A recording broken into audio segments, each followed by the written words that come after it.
Assalamualaikum semuanya. Apa kabar kalian? Semoga dalam keadaan sehat dan dilancarkan rezekinya oleh Allah. Amin ya rabbal alamin. Kala itu kota Baghdad mendadak gempar oleh kehadiran orang asing.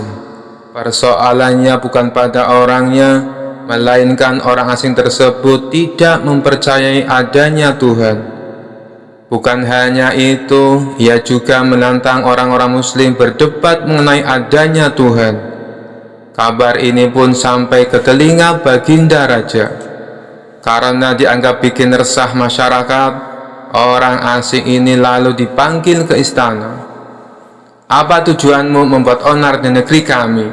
tanya Baginda Raja.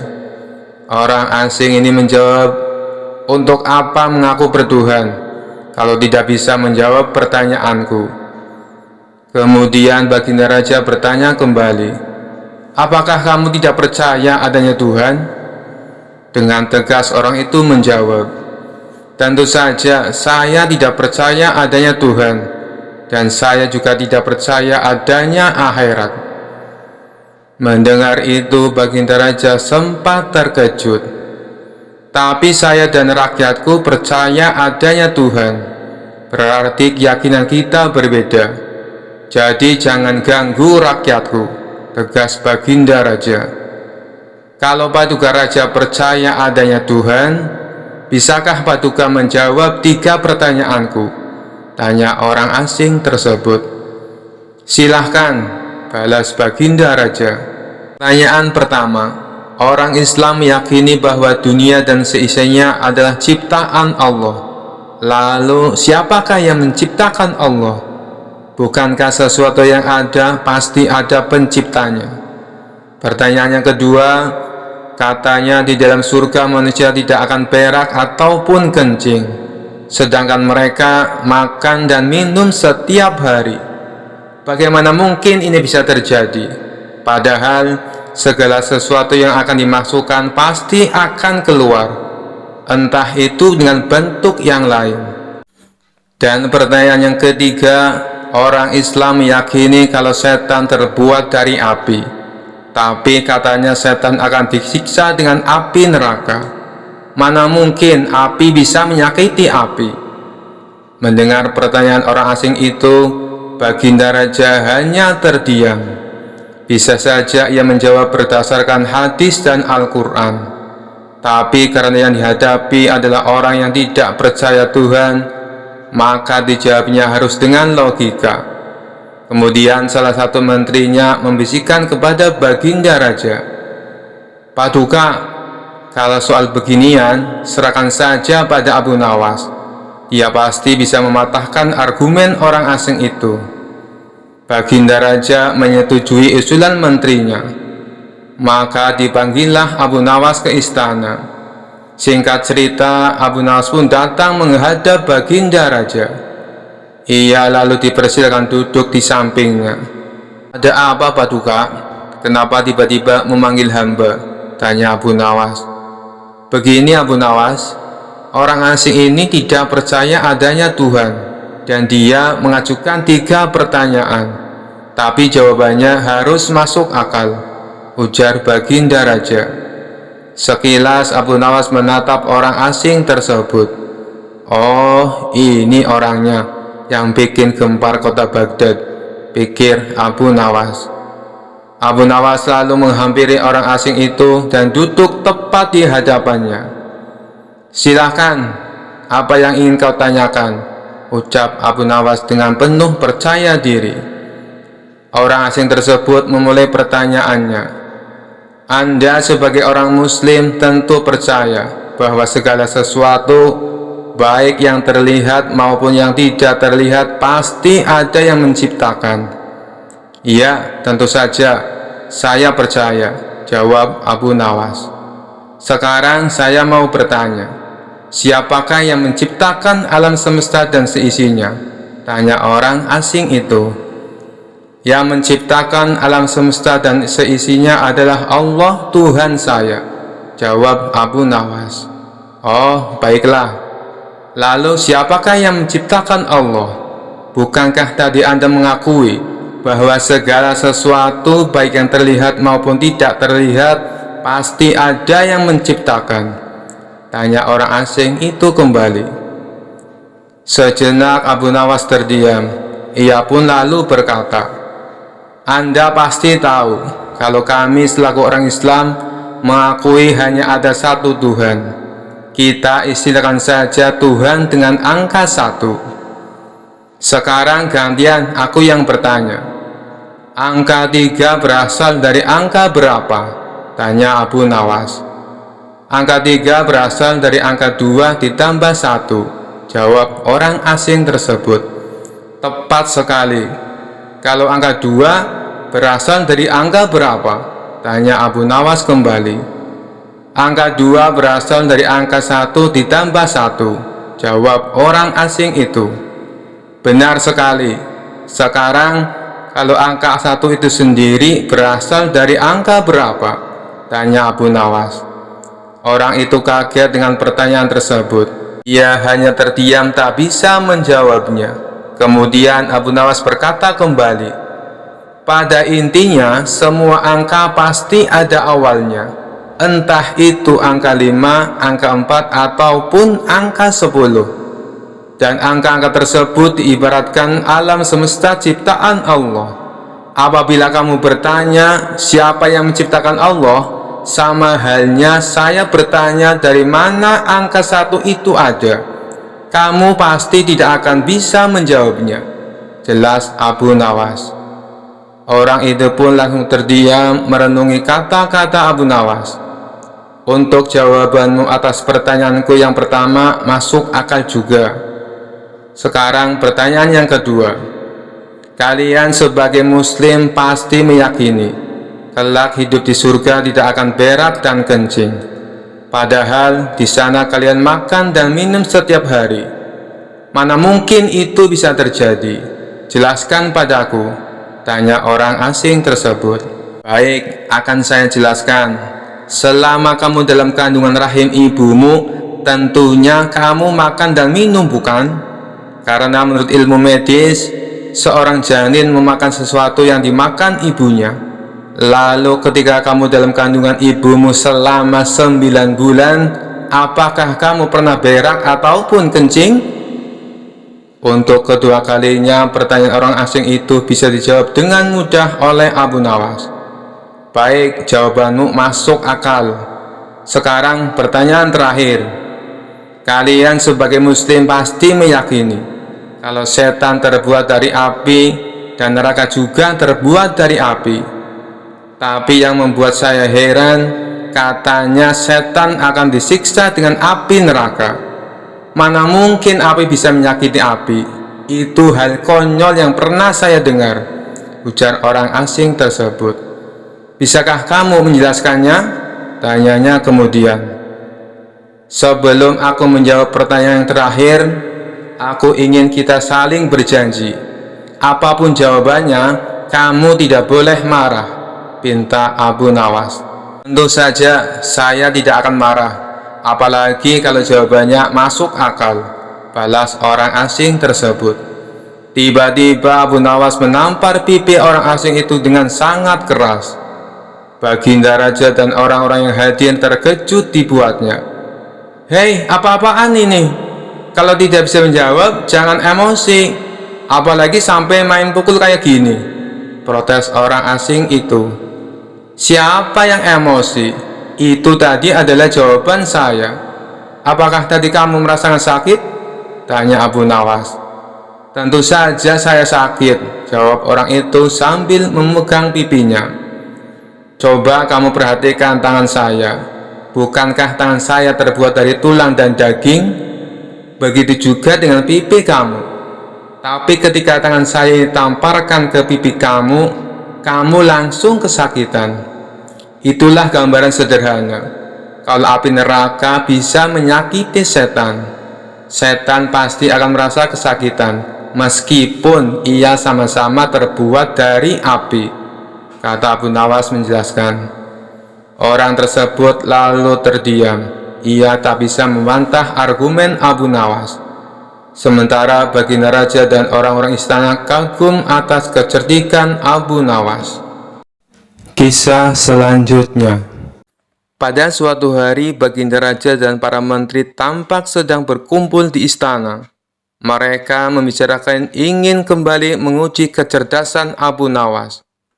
Paduka yang mulia, untuk menghadapi Abu Nawas, sebaiknya kita minta bantuan seorang ulama yang ilmunya lebih tinggi dan cerdas, saran salah satu menteri. Dulu saya pernah melakukannya, tapi ternyata tebakan dari sang ulama dengan mudah dijawab oleh Abu Nawas, balas Baginda Raja. Begini Paduka, saya punya kenalan ulama dari negeri seberang. Beliau lebih cerdas dan berilmu tinggi. Saya kira dia bisa mengalahkan Abu Nawas, timpal sang menteri. Baiklah, hadapkan segera ulama itu ke istana, perintah Baginda Raja.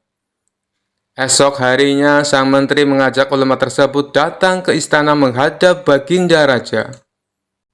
Wahai Tuan Syekh, saya membutuhkan bantuan Anda.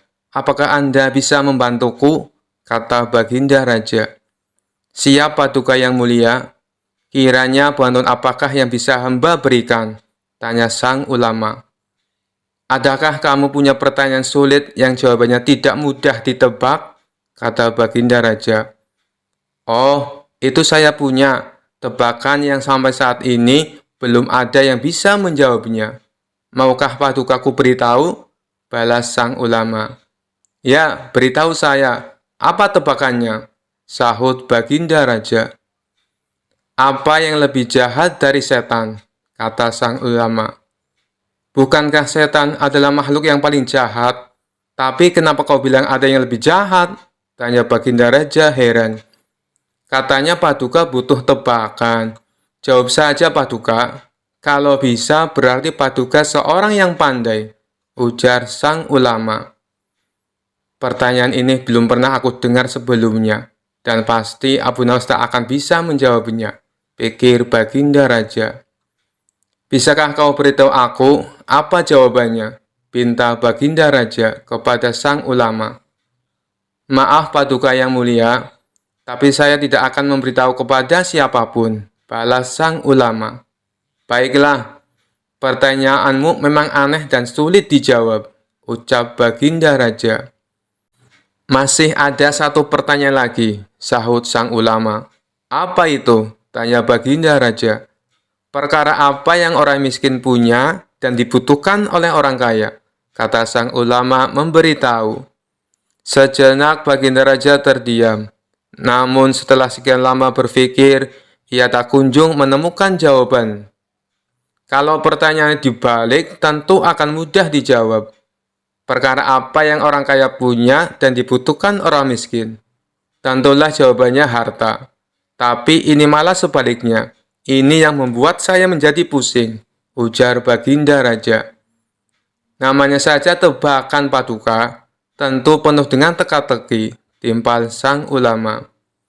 Kedua pertanyaanmu memang bagus dan tepat sekali untuk menantang Abu Nawas, puji Baginda Raja. Maka pada keesokan harinya, dipanggillah Abu Nawas menghadap Baginda Raja. Ketika Abu Nawas tiba di istana, Baginda Raja berkata, Abu Nawas, aku punya pertanyaan untukmu. Jika kamu menjawab dengan benar, kamu akan mendapatkan hadiah. Tetapi jika kamu salah, kamu akan dihukum. Apakah kau berani menerima tantangan ini? Tanya Baginda Raja. Abu Nawas yang kali itu sedang membutuhkan uang, langsung mengiyakan tantangan tersebut. Saya siap Paduka. Apa pertanyaannya? Sahut Abu Nawas. Apa yang lebih jahat dari setan? Tanya Baginda Raja. Yang lebih jahat dari setan adalah kedengkian kita, jawab Abu Nawas. Mendengar hal itu, Baginda Raja tercengang dengan jawaban Abu Nawas. Sementara sang ulama memuji akan kecerdasan Abu Nawas. Baiklah Abu Nawas, sekarang pertanyaan kedua. Apa yang dipunyai oleh orang miskin, tapi dibutuhkan oleh orang kaya? Tanya Baginda Raja. Jawabannya adalah harapan. Karena orang miskin punya harapan, sedangkan orang kaya butuh lebih banyak lagi. Jawab Abu Nawas. Untuk kedua kalinya, Baginda Raja dibuat tercengang oleh kecerdasan Abu Nawas. Ia tak menyangka pertanyaan yang dianggapnya sulit dengan mudah dijawab oleh Abu Nawas. Begitu pula dengan sang ulama. Ia kembali memuji atas kecerdasan Abu Nawas. Sesuai dengan janji yang diucapkan Baginda Raja, kemudian memberi Abu Nawas hadiah. Kisah selanjutnya. Abu Nawas adalah orang yang sangat sederhana. Meskipun ia dikenal dekat dengan Baginda Raja Harun al-Rasyid, tetapi kehidupan keluarganya cukuplah sederhana, tidak memiliki harta benda yang berlimpah. Ia selalu berbagi dengan fakir miskin di sekitarnya, jika ia mendapat rezeki yang berlebih, seperti ketika mendapat hadiah dari Baginda Raja. Selain menjadi orang terdekat Raja, sehari-harinya ia juga bekerja serabutan, seperti banyaknya orang di kampungnya. Kadang ia berkebun, menebang pohon, menjadi tukang kayu, dan pekerjaan-pekerjaan lainnya yang dianggap halal. Suatu waktu pada musim kemarau, Abu Nawas sedang tidak mendapatkan pekerjaan apapun. Ia juga jarang diundang Baginda Raja, sehingga ia tidak mendapatkan hadiah. Pemasukan Abu Nawas semakin menipis. Ia hanya mengandalkan sisa dari tabungan untuk membiayai keluarganya sehari-hari. Kadang Abu Nawas mengisi kekosongan waktunya itu dengan beribadah saja, karena memang tidak ada pekerjaan yang lainnya. Suatu hari, istri Abu Nawas meminta sesuatu kepada suaminya. Ia pun berkata, "Wahai suamiku, kapan engkau berikan aku sebuah gaun indah? Beberapa hari ini engkau hanya menghabiskan waktumu untuk berdoa saja," ucap istri Abu Nawas. "Tapi semuanya kulakukan dengan ikhlas, hanya untuk mendapatkan ridho Allah," jawab Abu Nawas. "Kalau begitu, mintalah upah kepada Allah," sahut istri Abu Nawas. Spontan Abu Nawas beranjak menuju pekarangan rumahnya. Dengan berbekal sehelai tikar dan alat peribadatan yang lainnya, Abu Nawas mulai bersujud untuk menyampaikan permohonannya kepada Allah. "Ya Allah, berilah hamba upah 100 keping perak," ujar Abu Nawas dengan suara lantang dan dilakukannya berulang-ulang. Rupanya suara Abu Nawas terdengar oleh seorang tetangganya yang kaya dan sedang beristirahat di depan rumah. Mendengar permohonan Abu Nawas, tetangga itu pun berniat untuk mengerjai Abu Nawas. Ia langsung melempar sekantung uang perak 100 keping ke arah Abu Nawas. Abu Nawas pun dibuat kaget. Kaget tidak percaya apa yang telah ia dapatkan. Ia pun langsung mengambil uang tersebut dan langsung berlari menemui istrinya di dalam rumah. "Istriku, aku memang wali Allah dan aku baru saja mendapatkan upah dari Allah," kata Abu Nawas kegirangan. Melihat Abu Nawas sudah membawa lari uangnya, si tetangga pun tidak terima dan langsung menemui Abu Nawas untuk meminta uangnya kembali. "Hei Abu Nawas, kembalikan uang yang baru saja aku lemparkan tadi. Itu milikku," kata tetangganya itu. "Bagaimana mungkin uang itu milikmu? Aku memohon kepada Tuhan, dan uang yang jatuh itu pasti jawaban dari Tuhan," jawab Abu Nawas. Karena Abu Nawas tetap bersikeras tidak mau mengembalikan uang tersebut, tetangga usir itu pun memutuskan menyelesaikan permasalahan itu di pengadilan. Sehari setelah itu, Abu Nawas pun dipanggil ke pengadilan. Hakim mulai bertanya, "Hei Abu Nawas, engkau hadir di sini karena suatu perkara. Engkau telah disangka mengambil kepunyaan tuan ini," kata Tuan Hakim sambil menunjuk ke arah tetangga Abu Nawas. "Apa pembelaanmu, wahai Abu Nawas?" tambah Tuan Hakim. "Tetangga saya ini gila, Tuan Hakim. Ia pikir semua yang ada di dunia ini adalah miliknya. Coba tanyakan saja, misalnya jubah saya, keledai saya, tentu semua diaku sebagai miliknya," jawab Abu Nawas.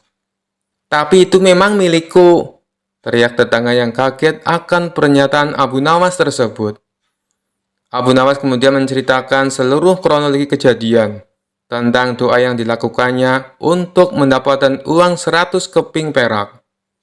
Hakim akhirnya memutuskan jika Abu Nawas tidak bersalah dan uang itu adalah sah milik Abu Nawas karena ia sudah memohon kepada Tuhan dan uang itu jatuh sendiri kepadanya. Kisah selanjutnya. Suatu saat Abu Nawas menjahili Baginda Raja. Namun kali ini usilnya bisa dikatakan kelewat batas, sebab Baginda Raja hampir saja kehilangan nyawanya. Akibatnya Baginda Raja menjadi sangat murka dengan ulah Abu Nawas. Sebenarnya perbuatan Abu Nawas semata-mata hanya ingin membalas atas perlakuan Baginda Raja kepada dirinya. Pasalnya, bukan sekali dua kali saja, Abu Nawas juga beberapa kali hampir celaka karena perbuatan usil dari Baginda Raja. Saat ini Baginda Raja diselimuti amarah yang sangat memuncak. "Cari Abu Nawas, tangkap dan bawa ke sini," perintahnya. Beberapa pengawal kerajaan langsung berangkat menuju rumah Abu Nawas.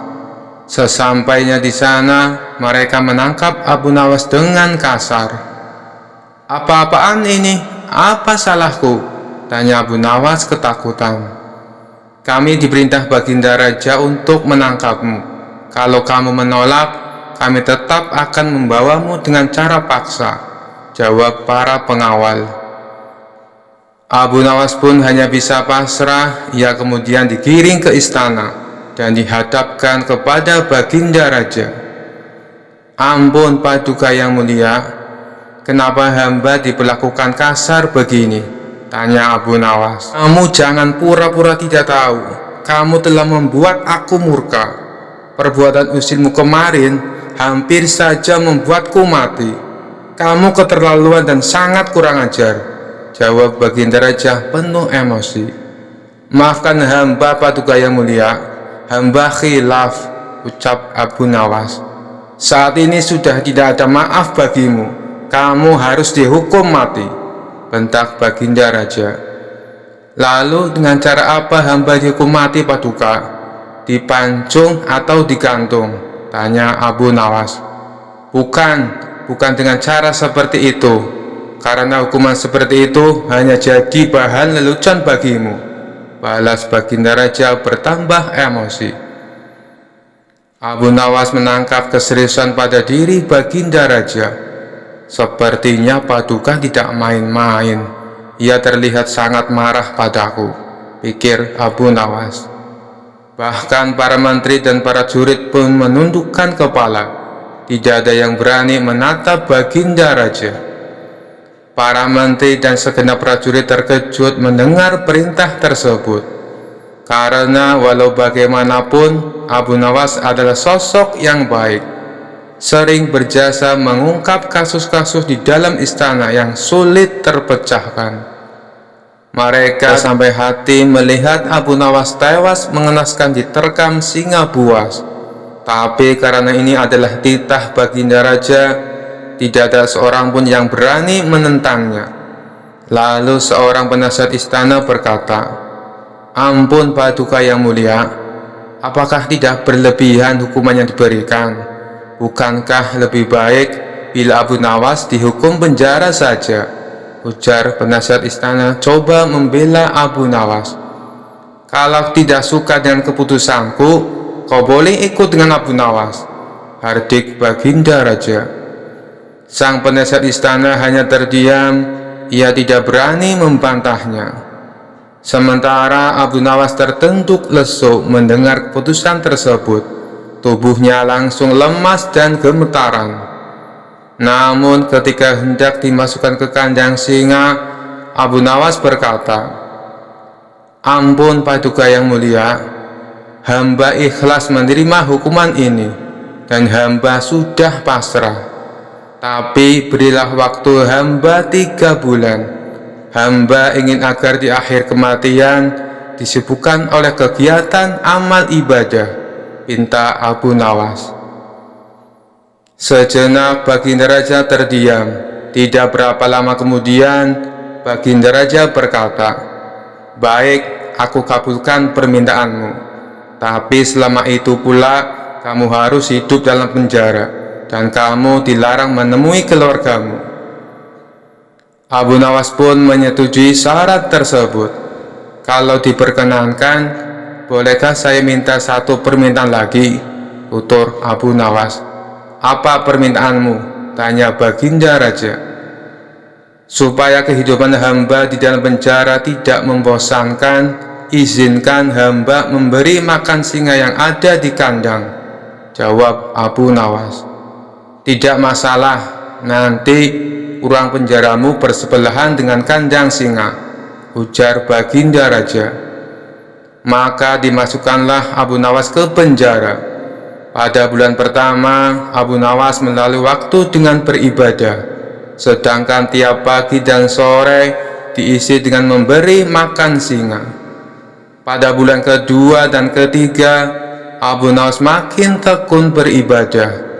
Ia juga lebih rajin memberi makan singa. Abu Nawas memperlakukan singa itu layaknya seorang sahabat. 3 bulan pun berlalu, dan tibalah saatnya bagi Abu Nawas untuk menjalani hukuman. Atas perintah Baginda Raja, beberapa pengawal istana memasukkan Abu Nawas ke kandang singa.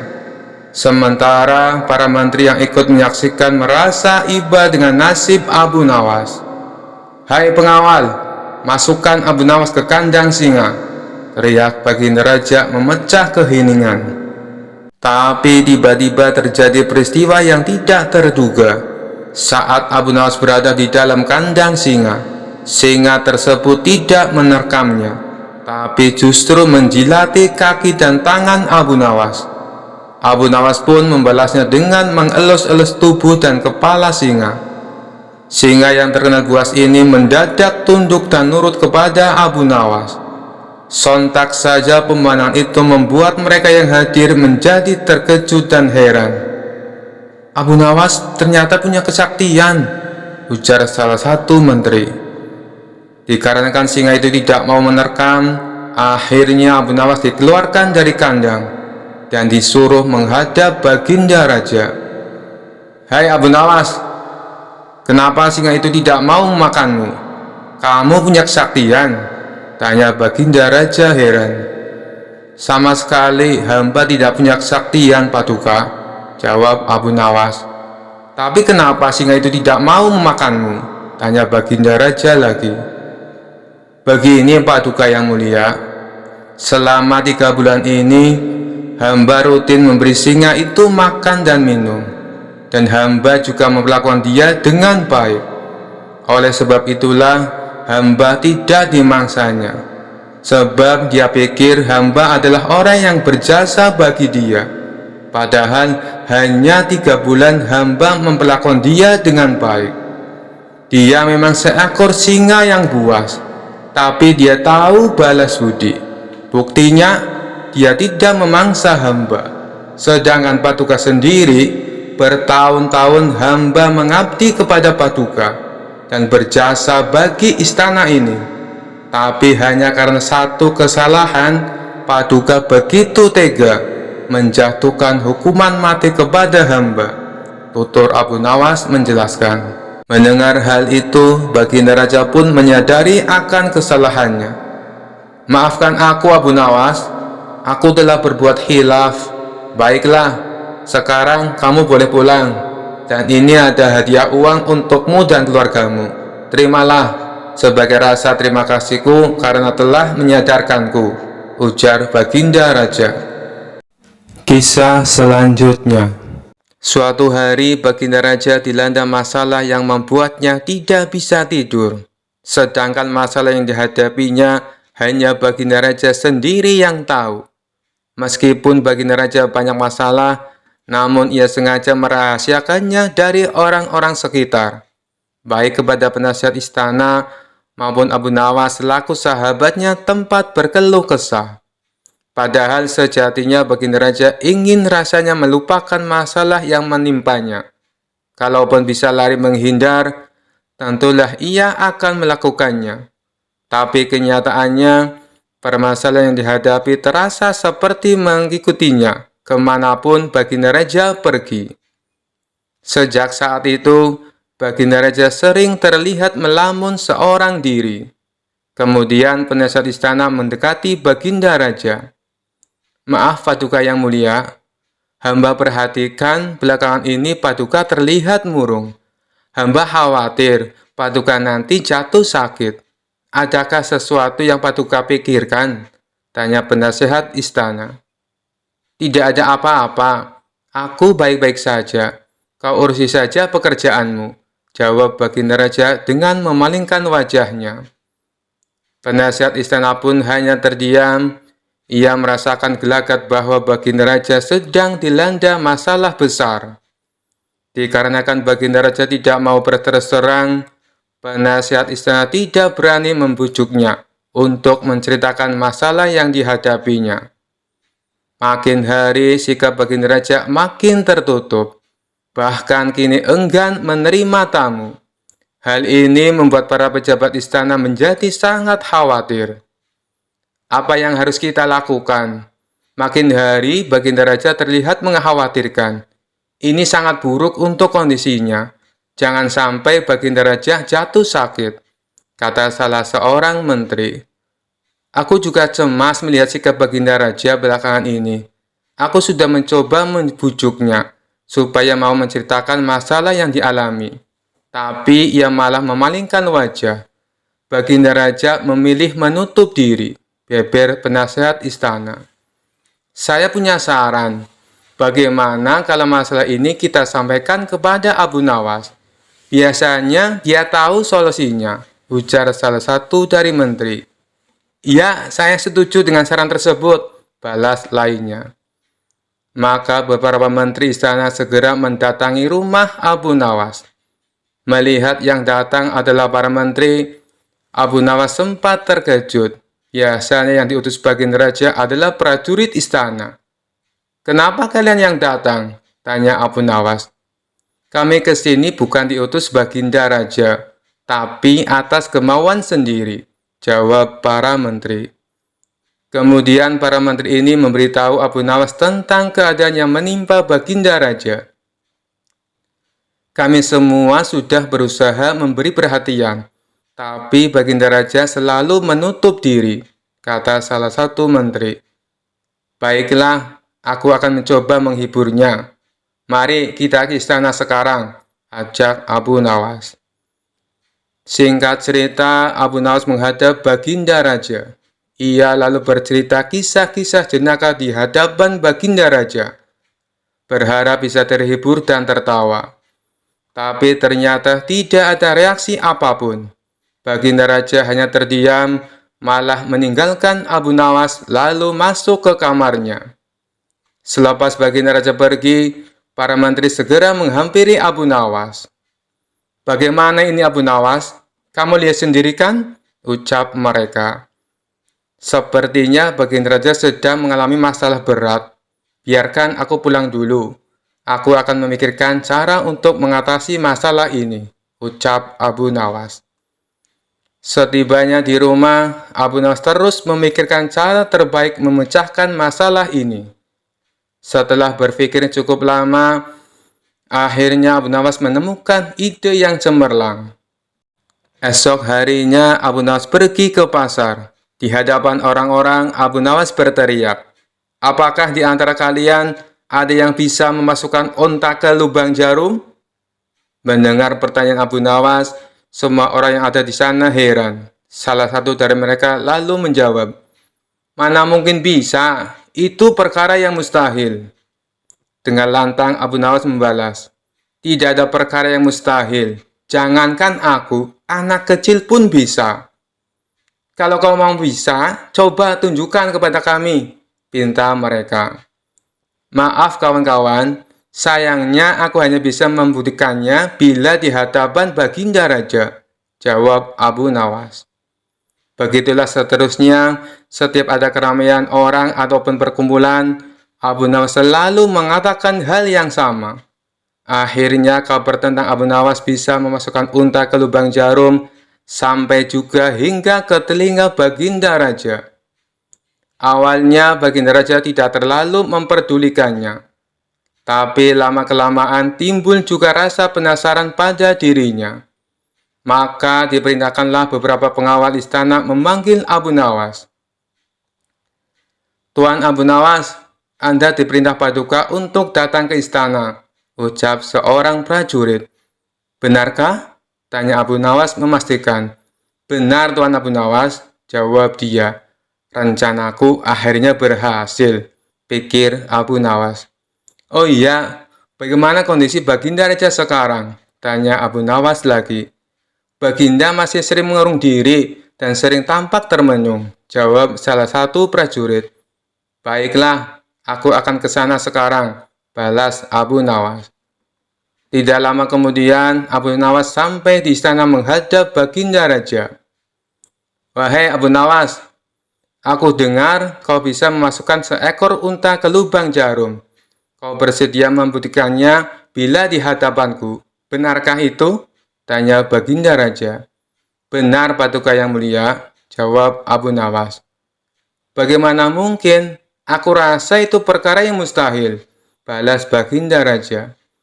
"Di dunia ini tidak ada yang mustahil, Paduka," ujar Abu Nawas. "Baiklah, sekarang coba kau buktikan," perintah Baginda Raja.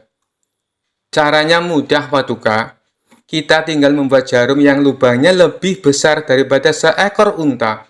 Dengan begitu, kita bisa memasukkannya dengan mudah. Bahkan anak kecil pun bisa," jawab Abu Nawas menjelaskan. "Kalau caranya seperti itu, semua orang pun bisa melakukannya. Berarti kau telah menipu semua orang, termasuk aku," ucap Baginda Raja. "Hamba tidak pernah menipu siapapun, dan hamba juga tidak pernah menipu Paduka. Hamba tidak pernah mengatakan bahwa jarum hamba yang maksud adalah jarum kecil," balas Abu Nawas. "Iya, itu benar. Tapi apa maksud dari pernyataanmu ini?" tanya Baginda Raja. "Hamba hanya ingin mengatakan bahwa ada hikmah dari pernyataan ini," jawab Abu Nawas. "Hikmah? Hikmah dari mana?" tanya Baginda Raja heran. "Bukankah tadinya Baginda Raja tidak percaya kalau hamba bisa memasukkan unta ke lubang jarum? Tapi setelah hamba jelaskan, Baginda Raja baru mempercayainya. Begitu juga dengan permasalahan yang sedang kita hadapi.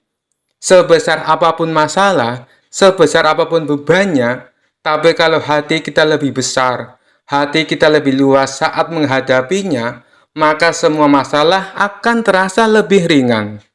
Itulah gambaran seekor unta bila dimasukkan ke lubang jarum. Sepintas saat kita menghadapinya, pasti itu mustahil dilakukan. Tapi bila hati kita luas dan besar, maka pikiran kita juga akan mengikuti. Dan pada akhirnya, masalah yang kita anggap mustahil bisa diatasi menjadi mudah dan ringan untuk dijalani. Bagaimana kita akan bisa tenang bila kita menghadapi masalah dengan hati yang sempit?" tutur Abu Nawas. Seketika Baginda Raja terdiam. Ia terus merenungi ucapan Abu Nawas. Suasana pun mendadak menjadi hening. Tidak berapa lama Baginda Raja pun berkata, "Terima kasih Abu Nawas, kau telah menyadarkanku. Selama ini aku memang sedang dilanda masalah, dan hatiku sempit menghadapinya, sehingga pikiranku juga ikut menjadi buntu," ujar Baginda Raja.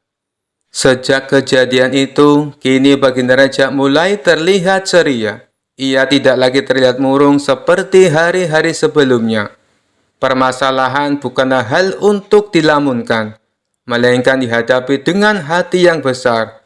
Maka akan tercipta solusi dari sebuah pemikiran yang jernih. Kisah selanjutnya. Sudah bertahun-tahun Baginda Raja Harun al-Rasyid ingin mengalahkan Abu Nawas. Namun perangkap demi perangkap yang selama ini dibuat, semua bisa diatasi dengan cara-cara yang cemerlang oleh Abu Nawas. Baginda Raja tidak putus asa. Masih ada puluhan jari muslihat yang telah disiapkannya. untuk menjerat dan menghukum Abu Nawas. Baginda Raja beserta para menteri sering mengunjungi tempat pemandian air hangat yang hanya dikunjungi oleh para pangeran, bangsawan, dan orang-orang terkenal. Suatu sore yang cerah, ketika Baginda Raja beserta para menterinya berendam di kolam, beliau berkata kepada para menterinya, "Aku punya akal untuk menjebak Abu Nawas," kata Baginda Raja dengan wajah yang ceria. "Apakah itu, wahai Paduka yang mulia?" tanya salah seorang menteri. "Kalian tak usah tahu dulu. Aku hanya ingin kalian datang lebih dini besok sore. Jangan lupa, datanglah besok sebelum Abu Nawas datang, karena aku akan mengundangnya untuk mandi bersama-sama kita," kata Baginda Raja memberikan pengarahan. Baginda Raja memang sengaja tidak menyebutkan tipuan apa yang akan digelar besok. Abu Nawas diundang untuk mandi bersama Baginda Raja dan para menteri di pemandian air hangat yang terkenal itu. Keesokan harinya, sesuai yang telah direncanakan, Baginda Raja dan para menteri sudah datang lebih dahulu. Abu Nawas melepas pakaian dan langsung ikut berendam. Abu Nawas berharap-harap cemas, kira-kira permen apa lagi yang akan dihadapi. Mungkin permen kali ini lebih berat, karena Baginda Raja tidak memberikan waktu untuk berpikir. Tiba-tiba Baginda Raja membuyarkan lamunan Abu Nawas. Beliau berkata kepada Abu Nawas, "Hai Abu Nawas, aku mengundangmu mandi bersama karena ingin mengajak engkau ikut dalam permainan kami." "Permainan apakah itu, Paduka yang mulia?" tanya Abu Nawas belum mengerti. "Kita sekali-kali melakukan sesuatu yang secara alami hanya bisa dilakukan oleh binatang. Sebagai manusia, kita harus bisa melakukannya dengan cara kita masing-masing," kata Baginda Raja sambil tersenyum. "Hamba belum mengerti, Baginda yang mulia," kata Abu Nawas agak ketakutan. "Masing-masing dari kita harus bisa bertelur seperti ayam, dan barang siapa yang tidak bisa bertelur, maka ia harus dihukum," kata Baginda Raja. Abu Nawas tidak berkata apa-apa, wajahnya nampak murung. Ia semakin yakin dirinya tak akan bisa lolos dari lubang jebakan Baginda Raja dengan mudah. Melihat wajah Abu Nawas murung, wajah Baginda Raja semakin berseri-seri. "Nah, sekarang apalagi yang kita tunggu? Kita menyelam, lalu naik ke atas sambil menunjukkan telur kita masing-masing," perintah Baginda Raja. Baginda Raja dan para menteri mulai menyelam, kemudian naik ke atas satu persatu dengan membawa sebutir telur ayam. Abu Nawas masih di dalam kolam. Ia tentu saja tidak sempat mempersiapkan telur, karena ia memang tidak tahu kalau ia diharuskan bertelur seperti ayam. Kini Abu Nawas tahu kalau Baginda Raja dan para menteri telah mempersiapkan telur masing-masing satu butir. Karena belum ada seorang manusia pun yang bisa bertelur, dan tidak akan pernah ada yang bisa. Karena dadanya mulai terasa sesak, Abu Nawas cepat-cepat muncul ke permukaan, kemudian naik ke atas. Baginda Raja langsung mendekati Abu Nawas. Abu Nawas nampak tenang, bahkan ia berlaku aneh. Tiba-tiba saja ia mengeluarkan suara seperti ayam jantan berkokok, keras sekali, sehingga Baginda Raja dan para menterinya merasa heran. "Ampun tuanku yang mulia, hamba tidak bisa bertelur seperti Baginda dan para menteri," kata Abu Nawas sambil membungkuk hormat. "Kalau begitu engkau harus dihukum," kata Baginda bangga. "Tunggu dulu wahai tuanku yang mulia," kata Abu Nawas memohon. "Apalagi hai Abu Nawas," kata Baginda Raja tidak sabar. "Paduka yang mulia, sebelumnya izinkan hamba membela diri. Sebenarnya kalau hamba mau bertelur, hamba tentu mampu," kata Abu Nawas. "Tetapi hamba merasa menjadi ayam jantan, maka hamba tidak bisa bertelur. Hanya ayam betina saja yang bisa bertelur." "Kukuruyo," kata Abu Nawas dengan membusungkan dada. Baginda Raja tidak bisa berkata apa-apa.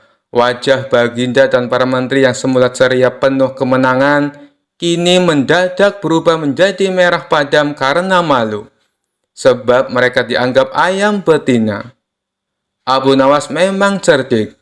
Karena merasa malu, Baginda Raja Harun al-Rasyid dan para menteri segera berpakaian dan kembali ke istana tanpa mengucapkan sepatah kata pun. Kisah selanjutnya. Ada saja permintaan Baginda Raja. Tujuannya sih bagus, ingin membuat rakyatnya bahagia. Tapi kalau caranya tidak masuk akal, tentu hal ini akan membuat pusing orang yang disuruhnya. Siapa lagi kalau bukan Abu Nawas? Suatu hari sang raja mengadakan sayembara menangkap matahari. Hal ini didasari oleh keluhan masyarakatnya yang merasakan betapa panas teriknya matahari kala itu. Hingga memasuki waktu yang ditentukan, tak ada seorang pun yang menyatakan kesanggupannya menangkap matahari. Sang raja pun lalu langsung menunjuk si cerdik Abu Nawas untuk menangani hal ini. Cepat panggil Abu Nawas kemari. Ada tugas penting yang harus dia lakukan. Perintah Baginda Raja kepada beberapa pengawalnya. Singkat cerita, datanglah Abu Nawas menghadap Baginda Raja. Ampun Paduka yang mulia, ada gerangan apa Paduka memanggil hamba? Tanya Abu Nawas. Begini Abu Nawas, beberapa hari ini saya mendapatkan banyak pengaduan dari rakyatku, jawab Baginda Raja. Kalau boleh tahu, apa pengaduan mereka Paduka yang mulia? Barangkali hamba bisa membantu Paduka, balas Abu Nawas. Akhir-akhir ini mereka mengeluh dengan panasnya terik matahari. Katanya panas kali ini tidak seperti biasanya. Hal inilah yang membuat mereka tidak kuat berlama-lama bekerja di ladang, tutur Baginda Raja. Lalu menurut Paduka sendiri, apa solusinya? Tanya Abu Nawas. Saya ada ide. Bagaimana kalau matahari ditangkap saja Abu Nawas? Dan orang yang pantas untuk melakukan pekerjaan itu adalah kamu, ujar Baginda Raja. Mendengar perintah Baginda Raja, Abu Nawas langsung tertunduk lemas. Apa tidak ada cara yang lain Paduka? Misalnya mereka diliburkan dulu bekerja di ladang, kata Abu Nawas mengusulkan. Tidak bisa Abu Nawas, kalau mereka libur berladang, lalu mereka mau makan apa? Jalan satu-satunya matahari harus ditangkap, balas Baginda Raja. Abu Nawas hanya terdiam. Dalam hati ia berkata, bagaimana mungkin matahari bisa ditangkap? Pekerjaan yang mustahil dilakukan.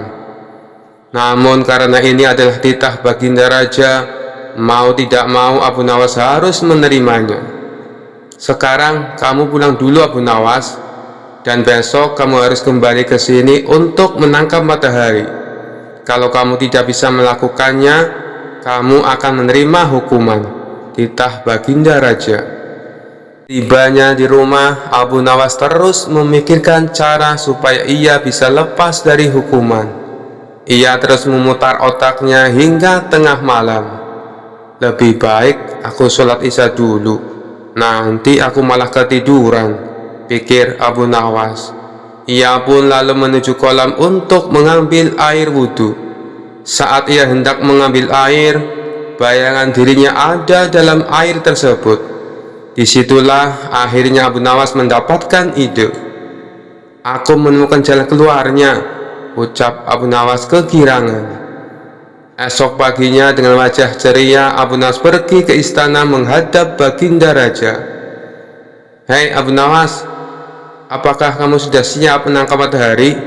Tanya Baginda Raja. Saya sudah siap Paduka, tapi saya minta disediakan peralatan untuk menangkapnya, jawab Abu Nawas. Apa yang kau butuhkan? Katakan padaku, balas Baginda Raja. Saya minta ember yang berisi air dan juga kantong besar yang tidak bocor, pinta Abu Nawas. Setelah peralatan dipersiapkan, Abu Nawas mengajak salah satu menteri ke tengah lapangan. "Kamu lihat kan matahari itu?" kata Abu Nawas sambil menunjuk bayangan matahari yang berada di dalam ember berisi air. "Sekarang akan aku masukkan ke dalam kantong ini," ucap Abu Nawas sambil memasukkan air yang berada di dalam ember. Sang menteri lantas menghadap pada sang raja untuk mengkonfirmasi kebenaran pekerjaan yang sudah dilakukan oleh Abu Nawas. Sang raja tentu belum percaya, sebab panas matahari masih terasa menyengat. "Baiklah, sekarang perintahkan pada Abu Nawas untuk membungkus matahari itu dan bawakan kepadaku," titah baginda raja pada menteri yang menghadapnya. Abu Nawas lalu menghampiri baginda raja dengan membawa kantong berisi air. "Paduka yang mulia, mataharinya sudah aku bungkus dalam kantong ini," tutur Abu Nawas. "Hei Abu Nawas, coba kamu lihat keluar. Mataharinya masih ada, dan aku juga masih merasakan panasnya," sanggah baginda raja tak percaya. "Benar yang mulia, tapi sesungguhnya itu matahari kedua," timpal Abu Nawas. "Yang benar saja kamu, hanya ada satu matahari di dunia ini," sahut baginda raja. "Paduka raja memang benar. Jadi ketika matahari berhasil saya tangkap, dunia menjadi gelap gulita. Lalu Allah langsung menggantikannya dengan matahari yang baru," ujar Abu Nawas. Baginda raja kemudian memastikan apakah isi kantong besar tersebut berisi matahari atau bukan. Ia pun membuka kantong tersebut. Ternyata isinya hanya air. "Mana mataharinya, Abu Nawas? Kamu jangan mengerjai saya," hardik baginda raja. "Paduka, membukanya jangan di dalam ruangan, karena matahari paling tidak suka dengan ruangan tertutup. Pasti dia tidak akan menampakkan dirinya," jawab Abu Nawas beralasan. "Maksudnya bagaimana, Abu Nawas?" tanya baginda raja. "Matahari hanya mau menampakkan dirinya kalau dia melihat ada saudaranya di atas," ujar Abu Nawas. Lalu Abu Nawas mengajak baginda raja ke tengah lapangan dengan membawa kantong yang berisi air. "Nih, saya buka kantongnya baginda. Tuh kan ada mataharinya," tutur Abu Nawas sambil menunjukkan kepada baginda raja. Baginda raja hanya bisa geleng-geleng kepala dengan kecerdikan Abu Nawas. Kisah selanjutnya. Cerita Abu Nawas ini bermula dari adanya ketua perampok yang terkenal sadis dan kejam. Ia mempunyai puluhan anak buah yang juga tidak kalah sadisnya. Mereka kerap melakukan aksi di tengah gurun pasir yang gersang jauh dari pemukiman penduduk. Bagi siapa saja yang melewati daerah kekuasaannya, maka akan bernasib sial, terutama rombongan kabilah yang membawa barang dagangan. Apabila ada yang berani menolak atau melawan saat dirampok, gerombolan perampok tersebut tidak segan-segan membunuhnya. Suatu ketika, Tuan Hamid berencana pergi ke negeri seberang untuk membawakan pesanan, yakni sebuah perhiasan emas. Namun ia ragu melakukannya, sebab harus melewati gurun pasir yang merupakan kawasan komplotan perampok sadis tersebut. Tuan Hamid pun bingung dengan situasi yang dialami, sementara ia harus mengirim emas pesanan secepatnya. Setelah merenung agak lama, terlintas di benaknya sosok Abu Nawas. "Semoga saja dia bisa membantuku," pikir Tuan Hamid. Dia lantas pergi menemui Abu Nawas. Sesampainya di rumah Abu Nawas, Tuan Hamid lalu mengungkapkan permasalahannya. "Wahai Abu Nawas, aku bingung dengan situasi yang sedang aku alami. Barangkali kamu bisa membantuku," ujar Tuan Hamid. "Masalah apa yang membuatmu bingung?" tanya Abu Nawas. "Begini Abu Nawas, besok aku harus mengirim perhiasan emas ke negeri seberang. Tapi aku takut karena harus melewati gurun pasir yang menjadi tempat komplotan perampok sadis.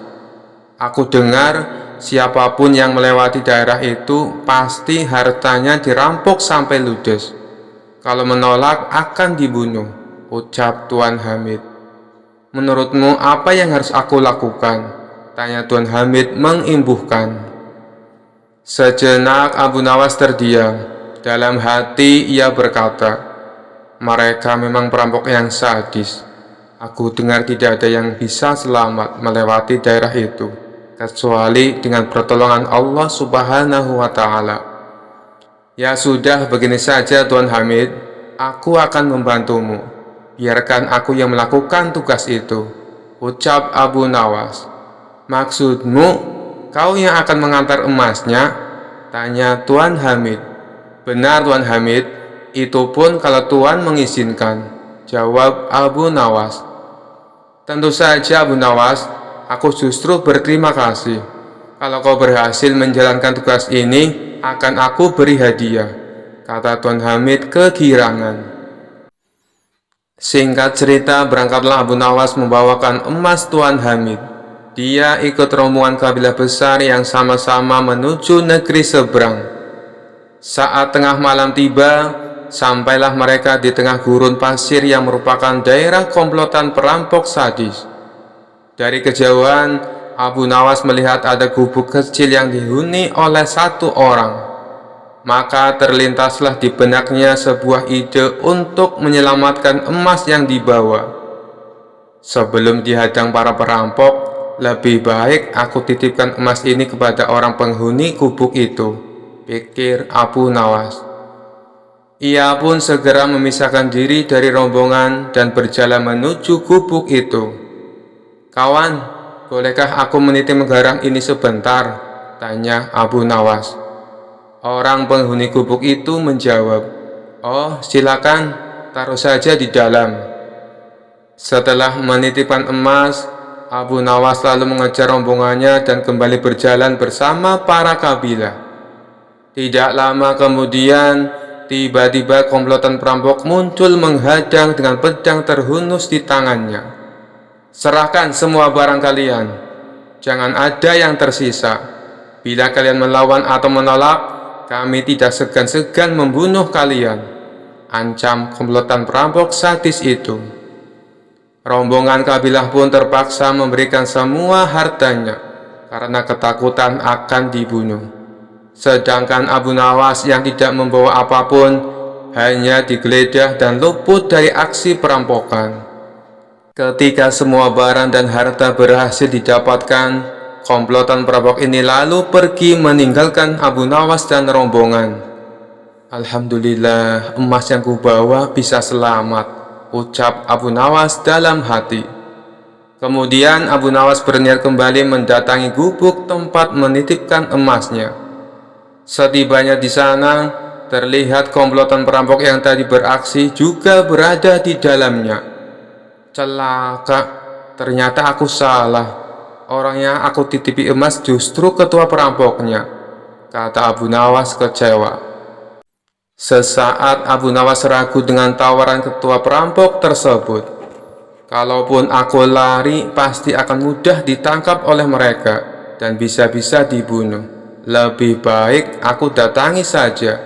Hanya kepada Allah aku meminta perlindungan, ucap Abu Nawas dalam hati. Lalu Abu Nawas memberanikan diri menghampiri mereka. Tuan mau ngambil barang titipan Tuan? Tanya ketua perampok. Benar, aku kesini berniat untuk mengambilnya, jawab Abu Nawas. Ambillah dan segera tinggalkan tempat ini, ucap ketua perampok. Abu Nawas sempat terkejut dan heran dengan ucapannya. Tidak ingin menyia-nyiakan waktu, Abu Nawas segera mengambil emas titipannya dan pergi meninggalkan tempat itu. Saat Abu Nawas berjalan menjauh, sayup-sayup mendengar percakapan para komplotan perampok tersebut. Kenapa Tuan membiarkan orang asing itu mengambil hartanya? Tanya salah satu anak buah.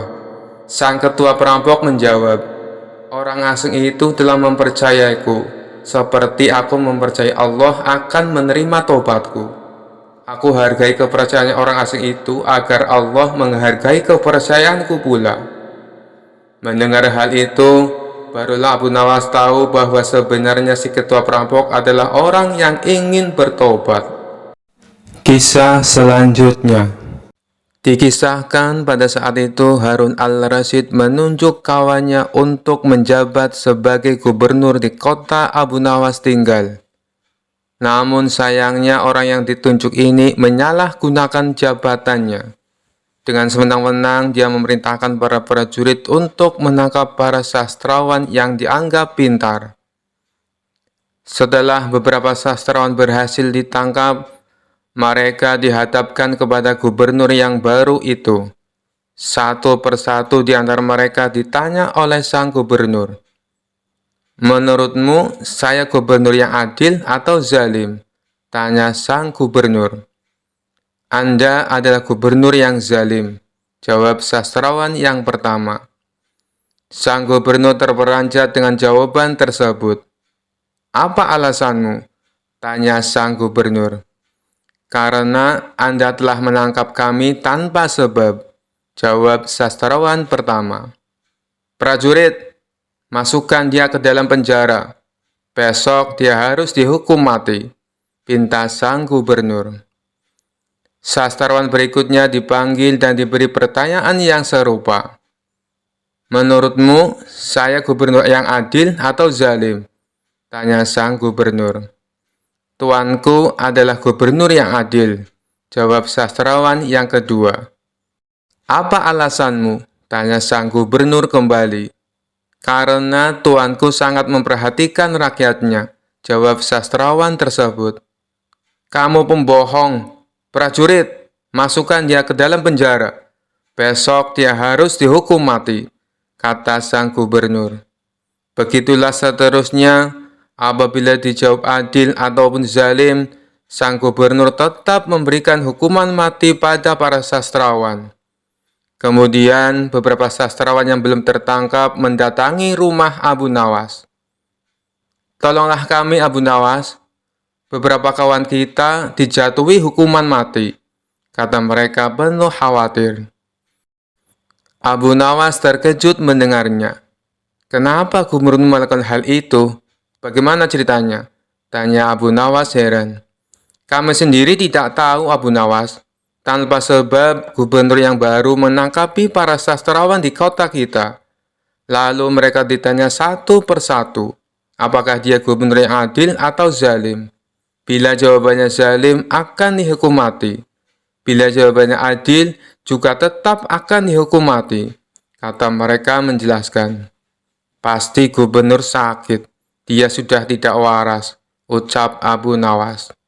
"Itulah kenapa kita ke sini, Abu Nawas. Kita mendatangimu agar kau menyelamatkan kawan-kawan kita. Sebab rencananya besok kawan-kawan kita akan dihukum mati," tutur mereka. "Baiklah, aku akan ke istana gubernur sekarang juga. Kalian pulanglah," ucap Abu Nawas. Maka berangkatlah Abu Nawas ke istana. Sesampainya di tempat gubernur, Abu Nawas langsung menghadap sang gubernur. Melihat kehadiran Abu Nawas, sang gubernur langsung emosi. "Ngapain kau datang ke istanaku?" tanya sang gubernur. "Saya mendengar kabar Anda menyuruh beberapa prajurit untuk menangkapi para sastrawan pintar di kota ini. Tapi kenapa aku tidak ditangkap? Saya sangat tersinggung," jawab Abu Nawas. "Oh, jadi kamu menganggap dirimu bagian dari mereka?" tanya sang gubernur. "Tentu saja, masyarakat di kota ini tahu siapa aku. Aku adalah sastrawan terpandai di kota ini," balas Abu Nawas. "Baiklah, Algojo, tangkap Abu Nawas dan penggal lehernya," perintah sang gubernur. "Tunggu dulu, sebelum leherku dipenggal, perintahkan Algojomu agar jangan sampai merusak rambutku, sebab aku baru saja keluar dari tukang cukur," sahut Abu Nawas. Mendengar itu, sang gubernur langsung tertawa terpingkal-pingkal. "Itulah jiwa kesatria yang aku kagumi darimu," Aku mengampunimu, Abu Nawas, kata sang gubernur. Bolehkah aku meminta satu permintaan? Tanya Abu Nawas. Apa permintaanmu? Katakan saja, jawab sang gubernur. Saya juga minta pengampunan untuk kawan-kawanku, pinta Abu Nawas. Sejenak sang gubernur terdiam. Aku akan mengabulkan permintaanmu, tapi ada syaratnya. Kamu harus bisa menjawab 3 pertanyaanku, ujar sang gubernur. Baik Tuan, saya siap menjawabnya, sahut Abu Nawas.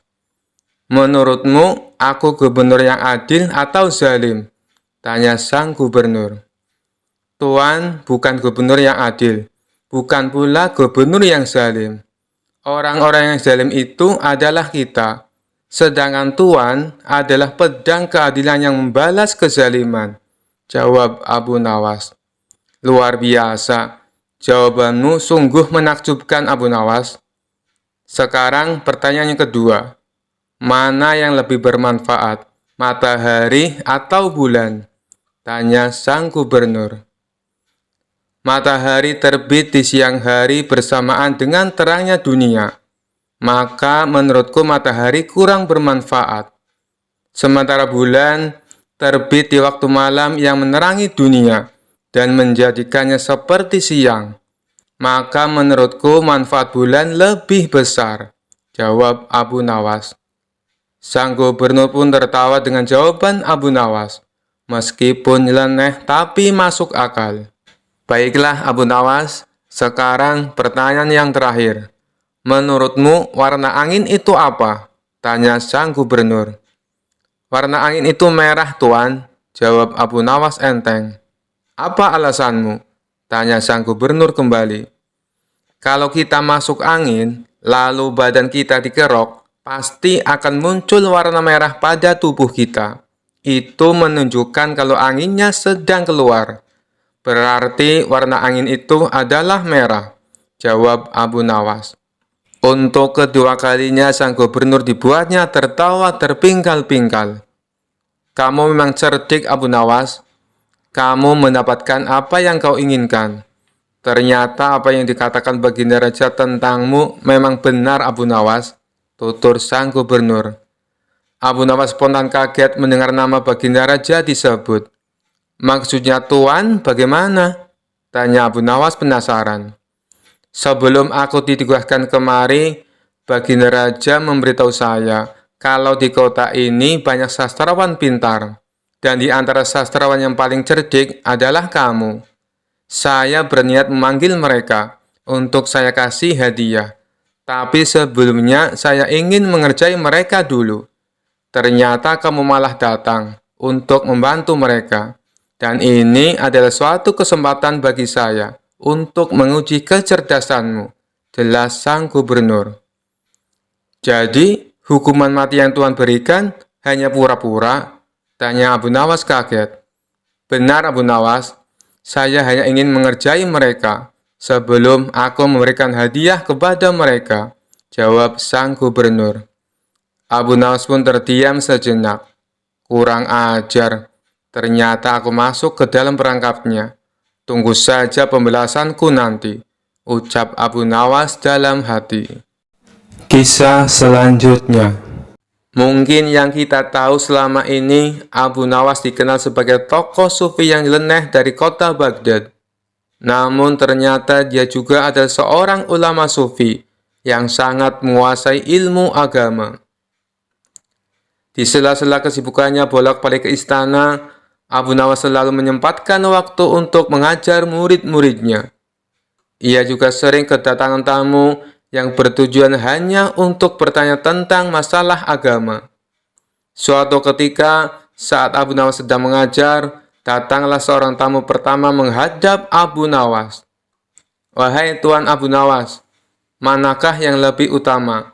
Orang yang mengerjakan dosa-dosa besar atau orang yang mengerjakan dosa-dosa kecil? Abu Nawas menjawab, yang lebih utama adalah orang yang mengerjakan dosa-dosa kecil. Mengapa demikian, wahai Tuan Abu Nawas? Tanya tamu itu kembali.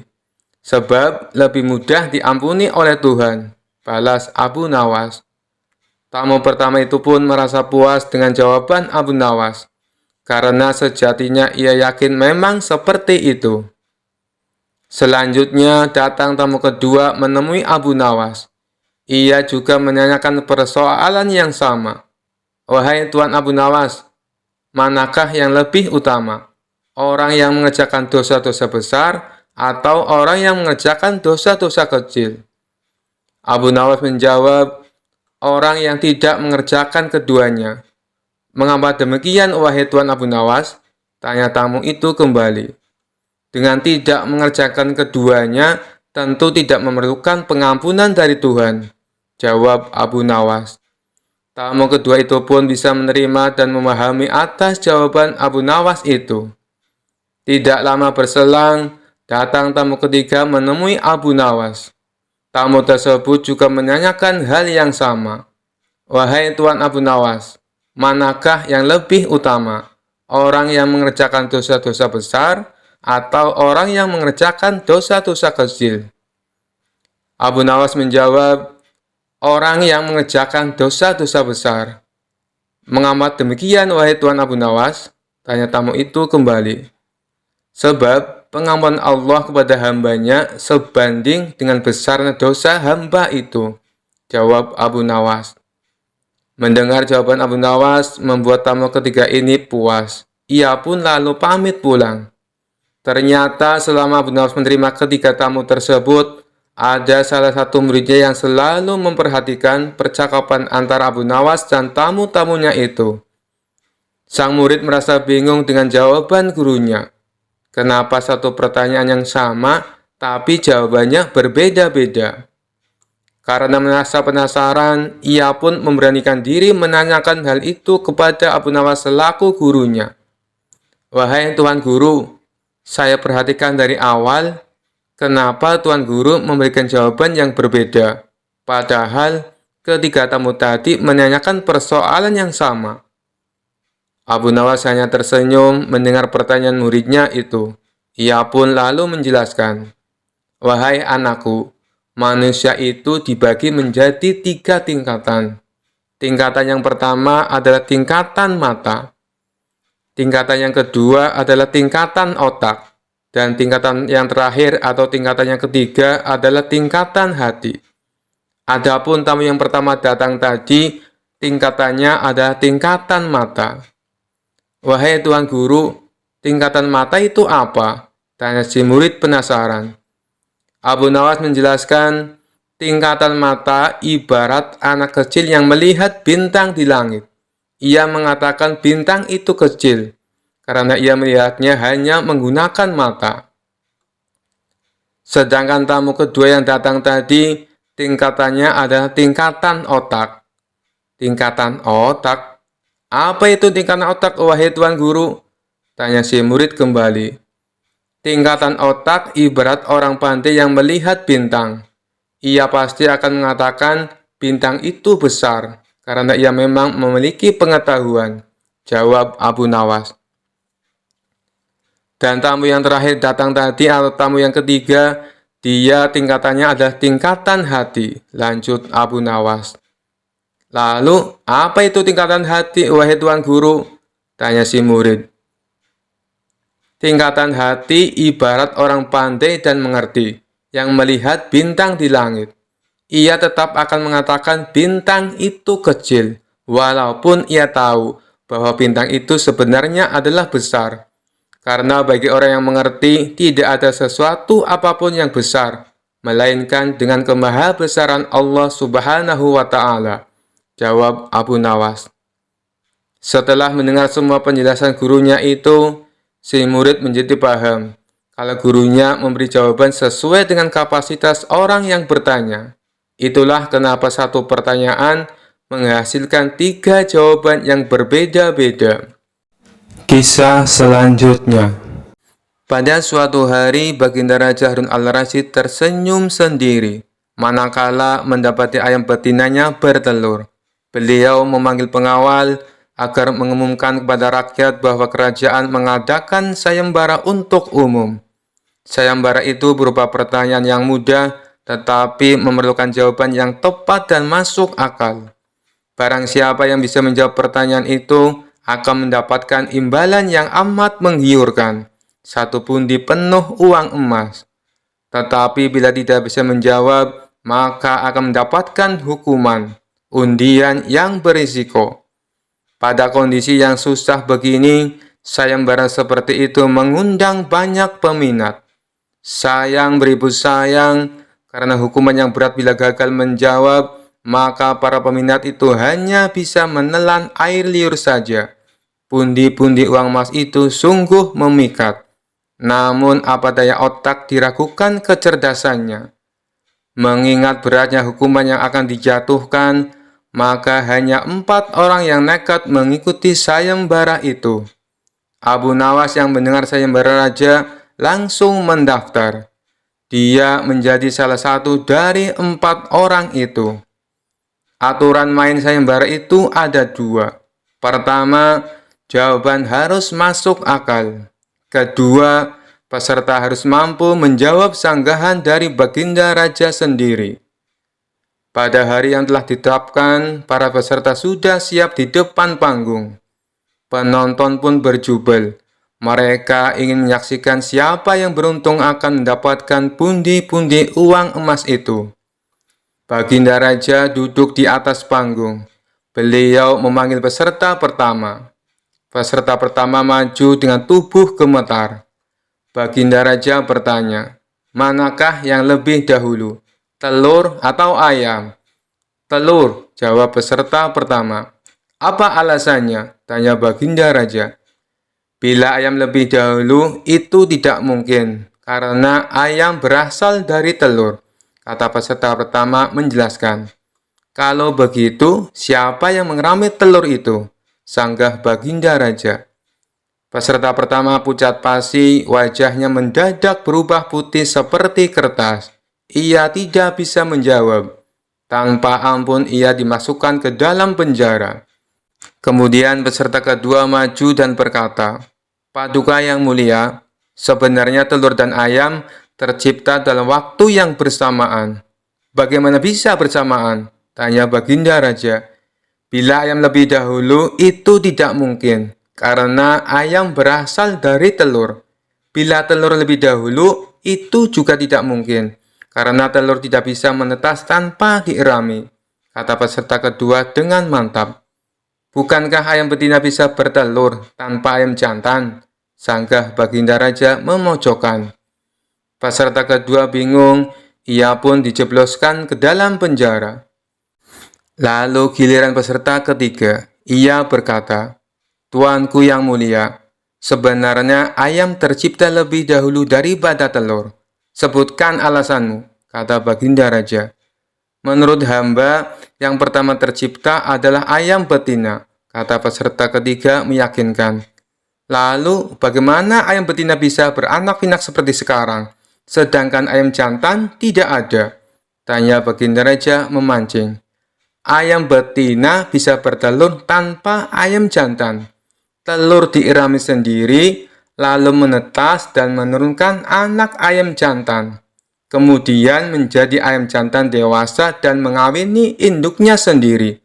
Peserta ketiga berusaha menjelaskan. "Bagaimana bila ayam betina mati sebelum ayam jantan yang sudah dewasa sempat mengawininya?" Peserta ketiga pun tidak bisa menjawab sanggahan baginda raja. Ia pun dimasukkan ke dalam penjara. Kini tiba giliran Abu Nawas. Ia berkata, "Yang pasti adalah telur dulu, baru ayam."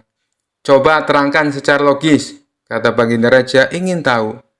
"Ayam bisa mengenal telur. Sebaliknya, telur tidak mengenal ayam," kata Abu Nawas singkat. Agak lama baginda raja merenung. Kali ini baginda raja tidak menyanggah alasan Abu Nawas. Penonton pun bersorak, Abu Nawas berhak atas hadiah pundi-pundi uang emas itu. Kisah selanjutnya. Diceritakan ada seorang pertapa suci yang ingin menyadarkan Abu Nawas akan tingkah konyolnya.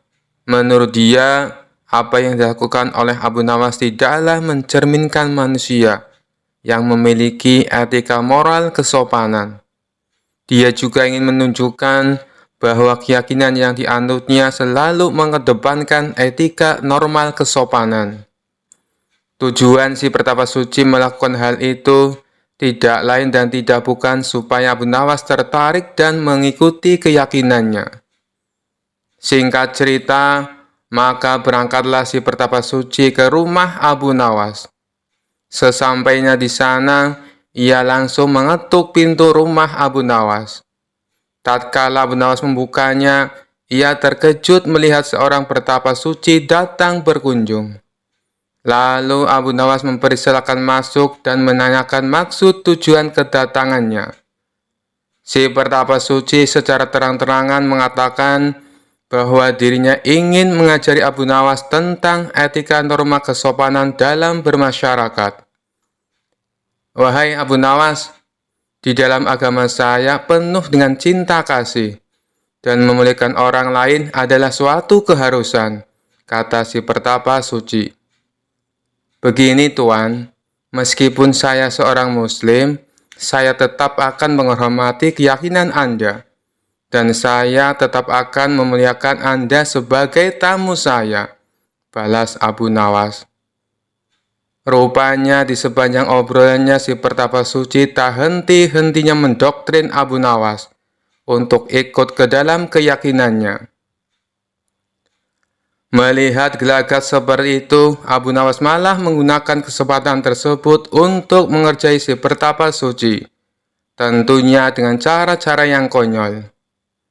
Bagaimana kalau kita makan dulu? Tawar Abu Nawas. Oh, baiklah, saya juga sudah lapar, balas Pertapa Suci. Abu Nawas lalu membawakan 2 piring kosong dan 1 nampan yang berisi 2 daging, di mana kedua daging tersebut yang satu berukuran kecil dan satunya lagi berukuran besar. Kemudian Abu Nawas memberikan piring kosong untuk Pertapa Suci dan untuk dirinya. Setelah itu, Abu Nawas mengambilkan daging kecil ditaruh di piringnya si Pertapa Suci, sedangkan untuk dirinya adalah daging yang besar. Bukan begitu cara yang benar, wahai Abu Nawas. Itu tidak sopan dan tidak beretika, tutur Pertapa Suci. Berarti caraku ini salah, tanya Abu Nawas berpura-pura. Ya Abu Nawas, itulah tujuanku ke sini untuk mengajarimu bagaimana cara yang benar menghormati seorang tamu, jawab Pertapa Suci. Oh, begitu ya, balas Abu Nawas sambil mengembalikan kedua dagingnya ke nampan. Boleh aku bertanya? Apa yang kau lakukan jika kau menjadi aku? Tanya Abu Nawas lagi. Begini caranya Abu Nawas, aku akan mengambilkan daging yang besar untukmu, kata si Pertapa Suci. Abu Nawas pun mengikuti dengan mengambil daging yang besar dan ditaruh di piringnya sendiri. Lalu aku akan mengambil daging yang kecil untuk diriku sendiri, lanjut Pertapa Suci. Abu Nawas menurutinya dengan mengambil daging yang kecil dan menaruhnya di piring Pertapa Suci. Silakan dimakan, ucap Abu Nawas langsung menyodorkan. Abu Nawas langsung memakan daging yang besar yang berada di piringnya, dan si Pertapa Suci terpaksa hanya mendapatkan daging yang kecil untuk dimakannya. Setelah selesai makan, Abu Nawas berkata, bukankah hasilnya sama saja dengan yang aku lakukan di awal tadi? Celetuk Abu Nawas. Tak lama Abu Nawas kembali berkata, apakah kau tahu tata cara makan? Tanya Abu Nawas. Oh, itu sangat mudah. Pertama, saya memanjatkan syukur atas rezeki yang aku dapatkan. Setelah itu, aku memakannya dengan perlahan, serta mengunyahnya dengan mulut tertutup, jawab Pertapa Suci dengan yakin. Yang kamu lakukan itu salah, balas Abu Nawas. Kenapa salah? Itu sudah sesuai etika dan norma cara menghormati sebuah makanan, ujar Pertapa Suci tidak terima. Jelas saja itu salah. Harusnya kamu teliti dulu, apakah makanan yang kamu dapatkan dari cara yang halal atau cara yang haram. Bila kamu makan makanan yang haram dengan 1000 adab sekalipun, maka itu tidak akan memberi manfaat sama sekali. Makanan haram justru akan menyebabkan hatimu menjadi hitam. Jelas Abu Nawas. Merasa dirinya malah dipermainkan Abu Nawas, si pertapa suci akhirnya pamit pulang dan pergi meninggalkan rumah Abu Nawas. Kisah selanjutnya. Dikisahkan di suatu daerah di kota Baghdad terdapat sumur angker dihuni oleh jin yang jahat. Setiap malam terdengar suara menakutkan dan suara-suara aneh yang berasal dari sumur tersebut. Meskipun demikian, kedalaman sumur tersebut hanya sekitar 1 meter dan tidak ada airnya sama sekali. Namun karena saking angkernya, sehingga banyak warga sekitar tak berani mendekatinya. Suatu kali datang seorang tamu ke rumah Abu Nawas. Ia bernama Abu Jahil. Kemudian ia mengadukan masalah tentang sifat sang istri yang sangat cerewet. Gimana caranya Abu Nawas supaya istriku tidak ngomel-ngomel terus? Tanya Abu Jahil kepada Abu Nawas. Kalau soal itu, aku juga tidak tahu Abu Jahil. Istriku juga sama cerewetnya, jawab Abu Nawas. Masa kamu tidak tahu? Kamu kan terkenal cerdik Abu Nawas, ujar Abu Jahil. Baiklah, kalau kamu mau, bawa saja istrimu ke sumur tua yang angker. Lalu kamu jatuhkan dia ke dalamnya, saran Abu Nawas. Maksudmu sumur tua yang dihuni jin jahat itu? Bisa-bisa istriku malah mati tenggelam. Aku tidak mau Abu Nawas, tolak Abu Jahil. Tenang Abu Jahil, istrimu tidak akan tenggelam. Itu kan sumur kering tidak ada airnya. Dan dalamnya juga cuma 1 meter, jelas Abu Nawas. Tapi apa mungkin bisa berhasil Abu Nawas? Tanya Abu Jahil ragu-ragu. Kalau itu aku sendiri juga belum tahu Abu Jahil. Tapi setidaknya istrimu akan bertemu jin dan pasti dia akan ketakutan. Mungkin saja karena rasa takutnya itu sifat cerewet istrimu akan hilang, balas Abu Nawas. Baiklah, besok aku akan ajak istriku ke sana, timpal Abu Jahil. Singkat cerita, pergilah Abu Jahil dan istrinya menuju sumur angker yang dimaksud. Sesampainya di sana, Abu Jahil segera mendekati bibir sumur. Wahai istriku, lihatlah, di dalam sumur ada perhiasan emas banyak sekali, teriak Abu Jahil berpura-pura kaget. Mendengar hal itu, sang istri tak sabar ingin ikut melihatnya. Setelah sang istri berdiri tepat di depan sumur, Abu Jahil langsung mendorongnya. Sang istri pun terjatuh ke dalam sumur. Bukannya berteriak ketakutan, sang istri malah mengomel terus-terusan tanpa berhenti. Mana emasnya? Aku tidak melihatnya sama sekali, omel sang istri. Dan ketika jin penghuni sumur mencoba menakuti istri Abu Jahil, ia malah kena semprot omelannya. Kamu pasti yang menyembunyikan emas. Cepat berikan kepadaku. Ayo cepat berikan, teriak istri Abu Jahil. Karena tak kunjung mendapatkan emas, sang istri terus saja mengomel. Tidak lama kemudian, muncul sosok bayangan hitam keluar dari sumur. Rupanya sosok itu adalah jin penghuni sumur tersebut. Jin itu lalu mendekati Abu Jahil dan berkata, "Cepat angkat istrimu dari tempatku. Aku tidak tahan mendengar omelannya," ancam jin tersebut. Dengan penuh ketakutan, Abu Jahil langsung mengangkat istrinya dari sumur angker itu. Pada esok harinya, Abu Jahil kembali menemui Abu Nawas dan menceritakan peristiwa yang dialaminya. Spontan Abu Nawas tertawa terpingkal-pingkal.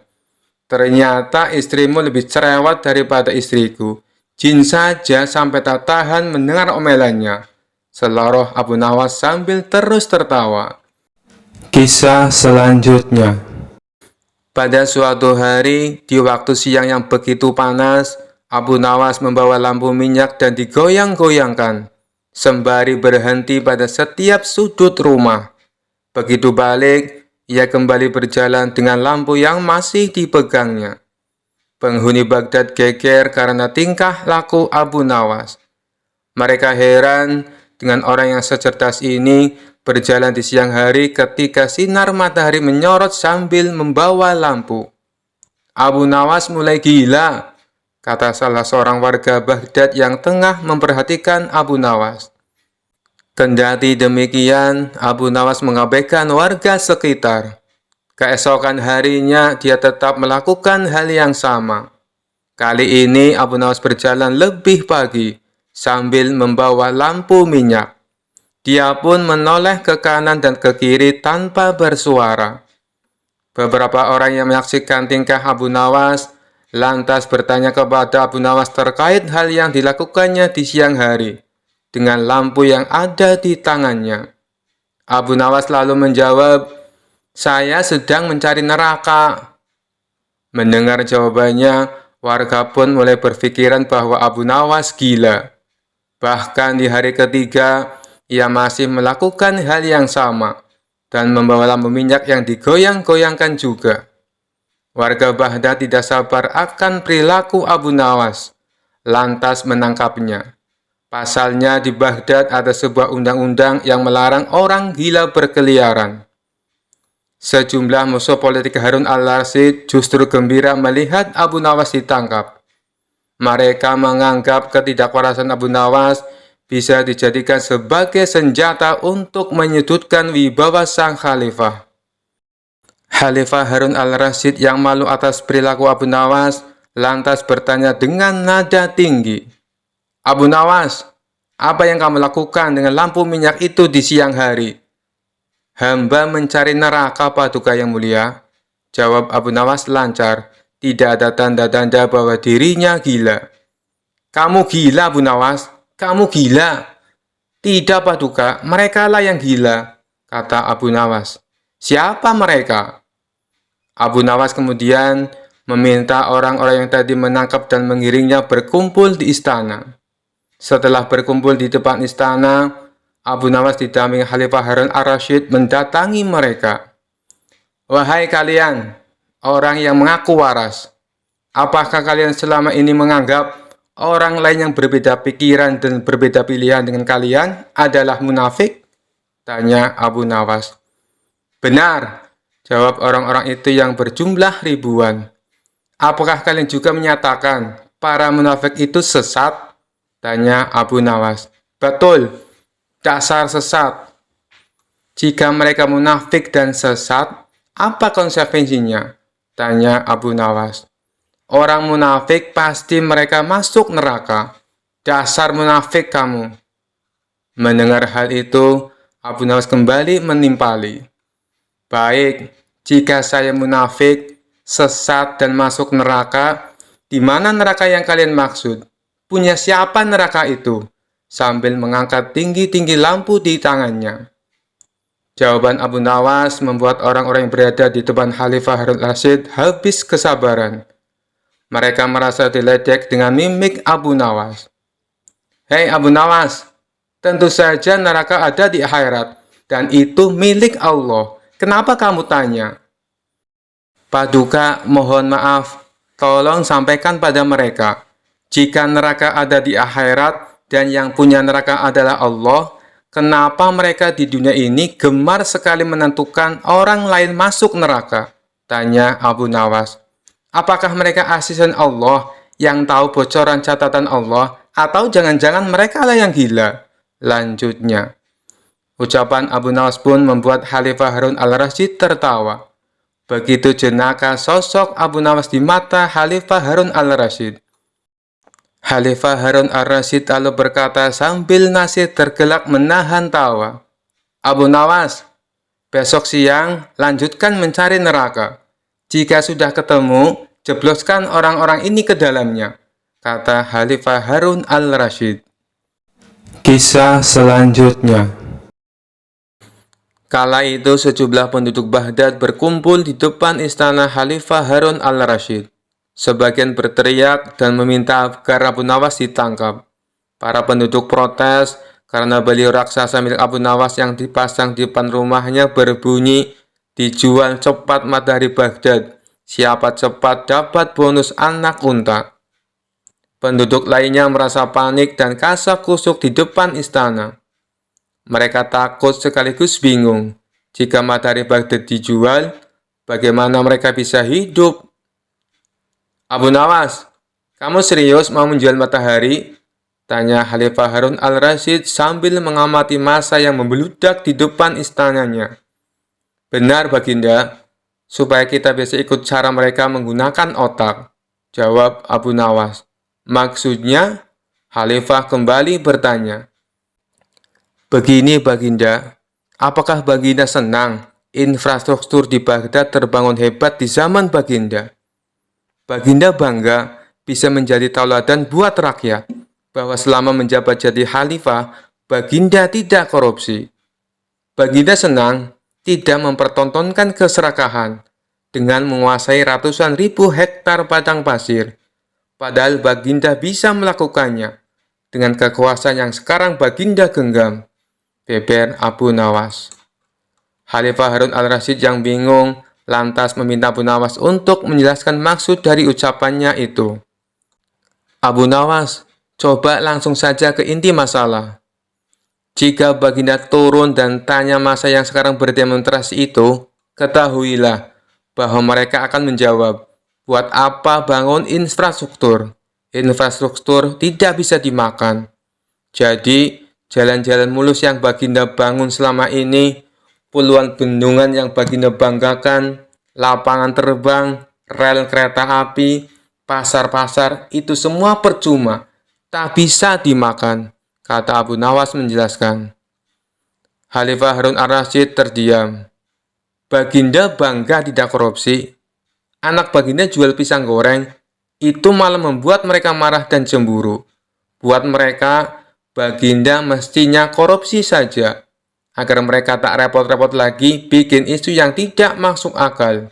Misalnya, Baginda keturunan Mongolia, Baginda memusuhi ulama, Baginda membiarkan perdebat yang sudah dilarang tumbuh lagi. Wah, pokoknya banyak, Baginda. Lalu, apa hubungannya dengan menjual matahari? Tanya Khalifah Harun al-Rasyid. Abu Nawas kemudian menjelaskan, apa yang dianggap Khalifah Harun sebagai prestasi nasional justru dianggap pemborosan dan membebani negara. Karena mereka terbiasa melihat prestasi yang ada di ruang gelap. Di ruang gelap, gadis cantik pun tak terlihat. Bahkan sebatang emas pun bisa dianggap besi. Tapi kalaupun mata mereka tak melihat di ruang gelap, bukankah telinga mereka mendengar, hati mereka terbuka? Bagaimana mungkin mereka menuduhku memusuhi ulama? Padahal wakilku sekarang adalah ulama besar. Jikapun mereka tak suka aku, bukankah kepada mereka sekarang aku sodorkan ulama yang dulu mereka klaim mereka bela? Mengapa sekarang mereka tinggalkan? Abu Nawas kemudian berkata, Baginda, itulah enaknya melihat dunia di ruang gelap sambil terbalik.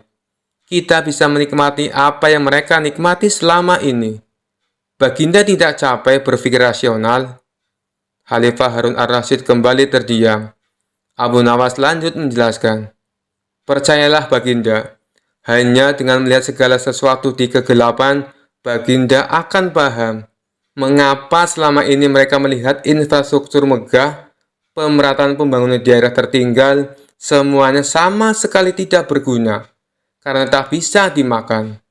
Mohon jangan katakan, infrastruktur memang tak bisa dimakan, tapi dengan infrastruktur kita semakin mudah cari makan.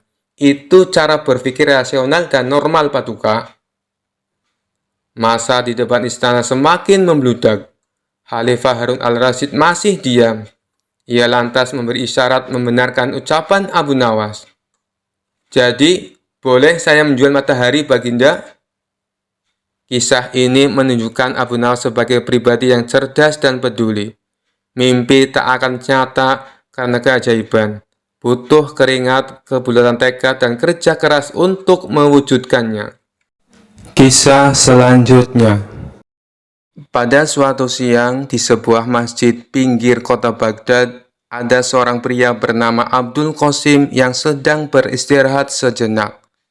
Lalu ia terpana dengan gerak-gerik seorang pria yang sedang khusyuk berzikir sambil bersila. Pria itu bernama Abu Nawas. Kenapa ia sangat khusyuk? Jangan-jangan dalam pejaman matanya ia sedang melihat Allah. gumam Abdul Qasim dalam hati. Merasa cemburu karena mengira Abu Nawas dapat melihat Allah, Abdul Qasim pun mengusik pria tersebut. Ia duduk bersila tak jauh dari pria itu dan menunggu waktu yang tepat untuk menyapanya. Hampir setengah jam Abdul Qasim duduk menanti. Akhirnya Abu Nawas membuka mata dan menoleh pada Abdul Qasim yang tengah memandanginya dengan penuh kekaguman. "Ada apa gerangan? Kenapa kau memandangku dengan begitu tajam?" ucap Abu Nawas. "Begini Tuan, saya perhatikan dari tadi, Tuan tampak khusyuk saat berzikir sambil memejamkan mata. Apakah itu artinya Tuan melihat Allah?" tanya Abdul Qasim. "Allah tidak dapat dilihat, tapi kehadirannya bisa dirasakan," jelas pria itu. "Bagaimana bisa merasakan kehadiran Allah? Apakah ia sekarang ada di sini? Kenapa saya tidak bisa merasakan kehadirannya?" tanya Abdul Qasim. "Sebelum kamu dapat merasakan kehadiran Allah, kamu harus menemukannya terlebih dahulu," jawab Abu Nawas. Abdul Qasim tersenyum girang. Sebenarnya sudah lama ia mengembara mencari Tuhan, namun ia tak pernah menemukannya. Setelah bertemu Abu Nawas, ia merasa benar-benar lega dan gembira. Terasa seperti menemukan kunci yang hilang. "Lantas, di mana dan bagaimana saya bisa menemukan Tuhan yang selama ini aku cari-cari, Tuan?" tanya Abdul Qasim. Abu Nawas tersenyum. Lalu ia menyuruh Abdul Qasim untuk sholat 2 rakaat. Jika sudah selesai, ia meminta Abdul Qasim untuk menceritakan apa yang dirasakannya. Setelah mendengarkan perintah tersebut, Abdul Qasim lalu menjalankan sholat 2 rakaat. Setelah itu, ia mengatakan apa yang dirasakannya kepada Abu Nawas. "Tuan, terus terang saja, selama sholat 2 rakaat, aku lebih banyak melamun," jawab Abdul Qasim. "Sebenarnya saya melafalkan semua bacaan sholat, tapi pikiran saya melayang kemana-mana. Saya juga memikirkan saat Tuan sedang berzikir. Saya merasa cemburu, kenapa Tuan bisa sangat khusyuk saat berzikir, sedangkan saya merasa sangat hampa," jelas Abdul Qasim. Abu Nawas kembali tersenyum, kemudian ia membuat kesepakatan agar keduanya bertemu lagi di distrik Qomti untuk mengembara mencari Tuhan. Tentu saja Abdul Qasim menerima kesepakatan itu. Ia justru merasa bersemangat. 2 hari kemudian, Abu Nawas tiba di Qomti dengan beragam perlengkapan untuk perjalanan jarak jauh. Dirinya punya tekad untuk tak akan pulang dari perjalanan sebelum temannya Abdul Qasim menemukan Allah. Tak lama kemudian, datanglah Abdul Qasim dengan beragam perlengkapan pula. Mereka lalu melakukan perjalanan dengan mengendarai unta menuju pusat kota Baghdad. "Kita akan berjalan ke pusat kota Baghdad.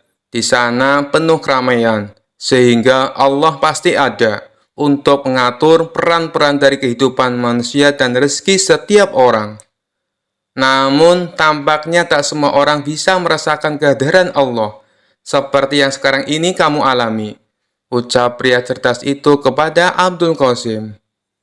"Baiklah, Tuan, aku siap melakukan perjalanan ini," jawab Abdul Qasim. Jarak antara Qomti dan pusat kota Baghdad sangatlah jauh. Di antara keduanya terbentang padang pasir yang gersang dan panas. Dalam perjalanan, tiba-tiba Abu Nawas mengatakan pada Abdul Qasim bahwa mereka nanti akan menjamak sholat untuk menghemat waktu. "Temanku Abdul Qasim, untuk menghemat waktu, bagaimana kalau kita nanti melakukan sholat jamak takhir? Artinya, kita tidak hanya akan mengurangi jumlah rakaat sholat, tapi juga menggabungkan sholat duhur dengan sholat asar di satu waktu, yaitu di waktu sholat asar," ucap Abu Nawas. Tuan, Mengapa kita tidak sholat jamaah takdim saja? Jadi kita bisa menggabungkan sholat duhur dan asar bersamaan siang ini di padang pasir. Tanya Abdul Qasim keheranan. Kenapa engkau lebih memilih sholat jamaah takdim ketimbang jamaah takhir, wahai temanku Abdul Qasim? Tanya Abu Nawas. Begini Tuan, saya hanya merasa khawatir bila sebelum asar tiba-tiba kita dirampok penyamun dan mati dibunuh. Padahal kita belum sempat melaksanakan sholat duhur, jawab Abdul Qasim. Abu Nawas tersenyum lebar. Temanku Abdul Qasim, sholat itu sesungguhnya berasik-asik dengan Allah. Kiranya sholat tak boleh jadi beban. Sebenarnya tak hanya sholat, tapi semua syariat dalam Islam. Tak boleh manusia jadikan beban. Maka dari itu, ada baiknya jika tempat sholat itu nyaman dan mengasyikkan. Jika kita melaksanakan sholat di padang pasir yang panas sekali ini, bisa saja sholat kita kurang khusyuk dan tidak asik, kata Abu Nawas sambil menginjak-injak pasir. Coba peganglah pasir-pasir ini, sangat panas. Jidatmu bisa saja melepuh jika kamu sholat di sini. Itu berarti sholat yang kamu laksanakan tak hanya jadi beban, tapi juga bisa membahayakan. Mari kita cari masjid di desa Kubedi atau Isbilya. Apabila sesuai perkiraanmu, kita dirampok dan dibunuh sebelum sampai desa itu, tak perlu khawatir. Yang penting kita sudah berniat untuk sholat duhur. Baru berniat saja, Allah pasti sudah tersenyum. Apalagi jika kita benar-benar melaksanakannya. Imbuh Abu Nawas. Baiklah Tuan, saya paham sekarang, ucap Abdul Qasim sambil menganggukkan kepalanya. Setelah perbincangan tersebut, mereka lalu melanjutkan perjalanan. Tak lama kemudian, sampailah mereka di masjid di desa Isbilya.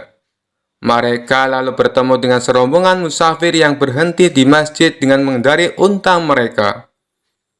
Setelah Abu Nawas dan Abdul Qasim sholat, mereka mendapati bila rombongan musafir itu tidak ikut sholat. Karena penasaran, Abdul Qasim pun bertanya pada salah satu rombongan. Mohon maaf Tuan, saya hendak bertanya, kenapa engkau sudah sampai masjid tapi tidak melaksanakan sholat? Tanya Abdul Qasim. Oh, kami sebenarnya sudah melaksanakan sholat jamaah takdim di desa kami. Jadi, kami tak punya kewajiban lagi untuk sholat asar, jawab salah satu rombongan itu.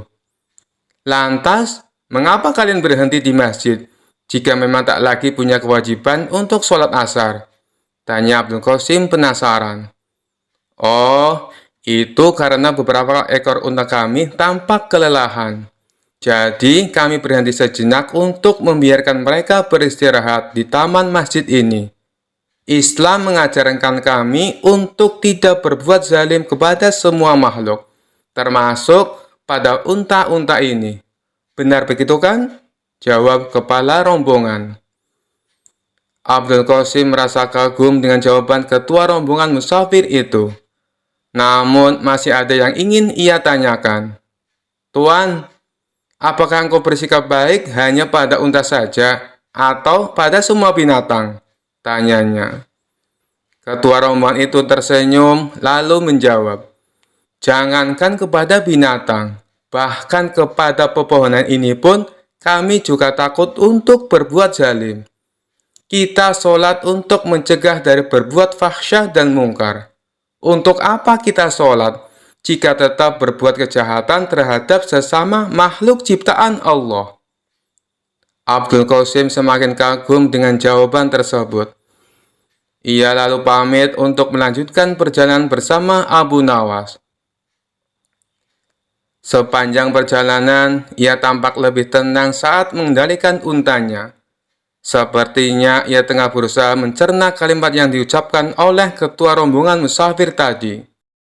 Abu Nawas mengajaknya berbicara untuk memecahkan keheningan. Tampaknya kau sedang berpikir sesuatu. Apa yang sedang kau pikirkan? Tanya Abu Nawas. Abdul Qasim sangat bersemangat dan sontak bertanya. Sebenarnya, tadi saya mendengar kepala musafir menyebutkan kata fahsya dan mungkar. Jujur saja, saya belum mengerti maksudnya, Tuan. Bolehkah saya meminta penjelasan pada Tuan? Oh, jadi itu yang membuatmu penasaran. Jadi, fahsya adalah semua perbuatan buruk yang tidak mengakibatkan kerugian langsung kepada orang lain. Karena tak langsung memberikan dampak buruk, biasanya orang-orang tak segera bisa mengenali nilai-nilai buruk yang terkandung dalam fahsya itu. Setelah itu, Allah akan memberikan pelajaran lewat agama. Jelas Abu Nawas. Agar hamba semakin paham, bisakah Tuan menyebutkan contoh fahsya? Tanya Abdul Qasim antusias. Contohnya saja perzinaan, meneguk minuman beralkohol, atau memakan makanan haram. Saat dua orang berzina, sebenarnya orang lain tak merasa dirugikan secara langsung, sebab tak ada korban jiwa akibat perbuatan mereka. Inilah mengapa nilai-nilai buruk dalam fahsya tidak mudah dikenali oleh umat manusia. Abdul Qasim tertegun dan mengakukan kepala tanda paham. Sekarang, bandingkan dengan perbuatan mungkar. Mungkar adalah perbuatan buruk yang menimbulkan kerugian langsung pada orang lain. Misalnya saja pencurian, pembunuhan, atau perampokan. Karena semua itu berdampak langsung pada orang lain dan ada korban jiwa akibat perbuatan itu. Maka nilai-nilai buruk yang terkandung dalam perbuatan mungkar gampang sekali dikenali. Bahkan seorang ateis sekalipun percaya bila pembunuhan, perampokan, dan pencurian adalah perbuatan buruk. Jelas Abu Nawas. Lelaki yang tengah mencari Tuhan itu pun merasa kagum dengan penjelasan dari tuannya. Hatinya berbunga, banyak sekali ilmu yang ia dapat dari perjalanan ini. Dari desa Isbilia, kedua penggemar itu melanjutkan perjalanan mereka ke pusat kota Baghdad. Selama 8 hari, mereka berjalan melewati padang pasir yang panas. Setelah melakukan perjalanan selama 13 hari, sampailah mereka di bibir kota Baghdad. Abu Nawas merasa heran karena sejumlah ruas jalan menuju pusat kota ditutup. Hampir 2 pekan melakukan perjalanan, pujangga ini tak tahu perkembangan berita. Mereka pun mencari-cari jalan agar cepat sampai di pusat kota Baghdad.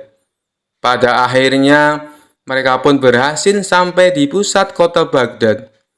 Ada ratusan ribu orang berkumpul di alun-alun karena hendak melaksanakan sholat. Rupanya, hal tersebutlah yang membuat sejumlah ruas jalan ditutup. Lalu Abu Nawas mengajak Abdul Qasim untuk ikut sholat berjamaah. Usai sholat, mereka menyaksikan sejumlah orang naik ke atas panggung, lalu satu persatu melakukan orasi. Beberapa orang berorasi menggunakan kalimat yang tak selayaknya diucapkan usai sholat. Abdul Qasim yang jarang berkunjung ke pusat kota Baghdad merasa terheran-heran menyaksikan pemandangan ini. Usai mendengarkan semua orasi, mereka melanjutkan perjalanan. Abu Nawas lalu bertanya pada Abdul Qasim, "Bagaimana? Apakah sejauh ini kamu sudah menemukan Tuhan?" "Belum sepenuhnya," jawab Abdul Qasim dengan nada suara agak sedih.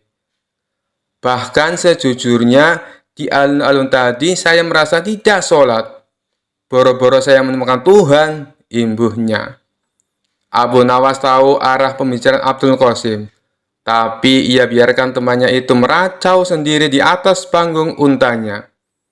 "Saya merasa barusan mengalami perbuatan mungkar," ucap Abdul Qasim meracau.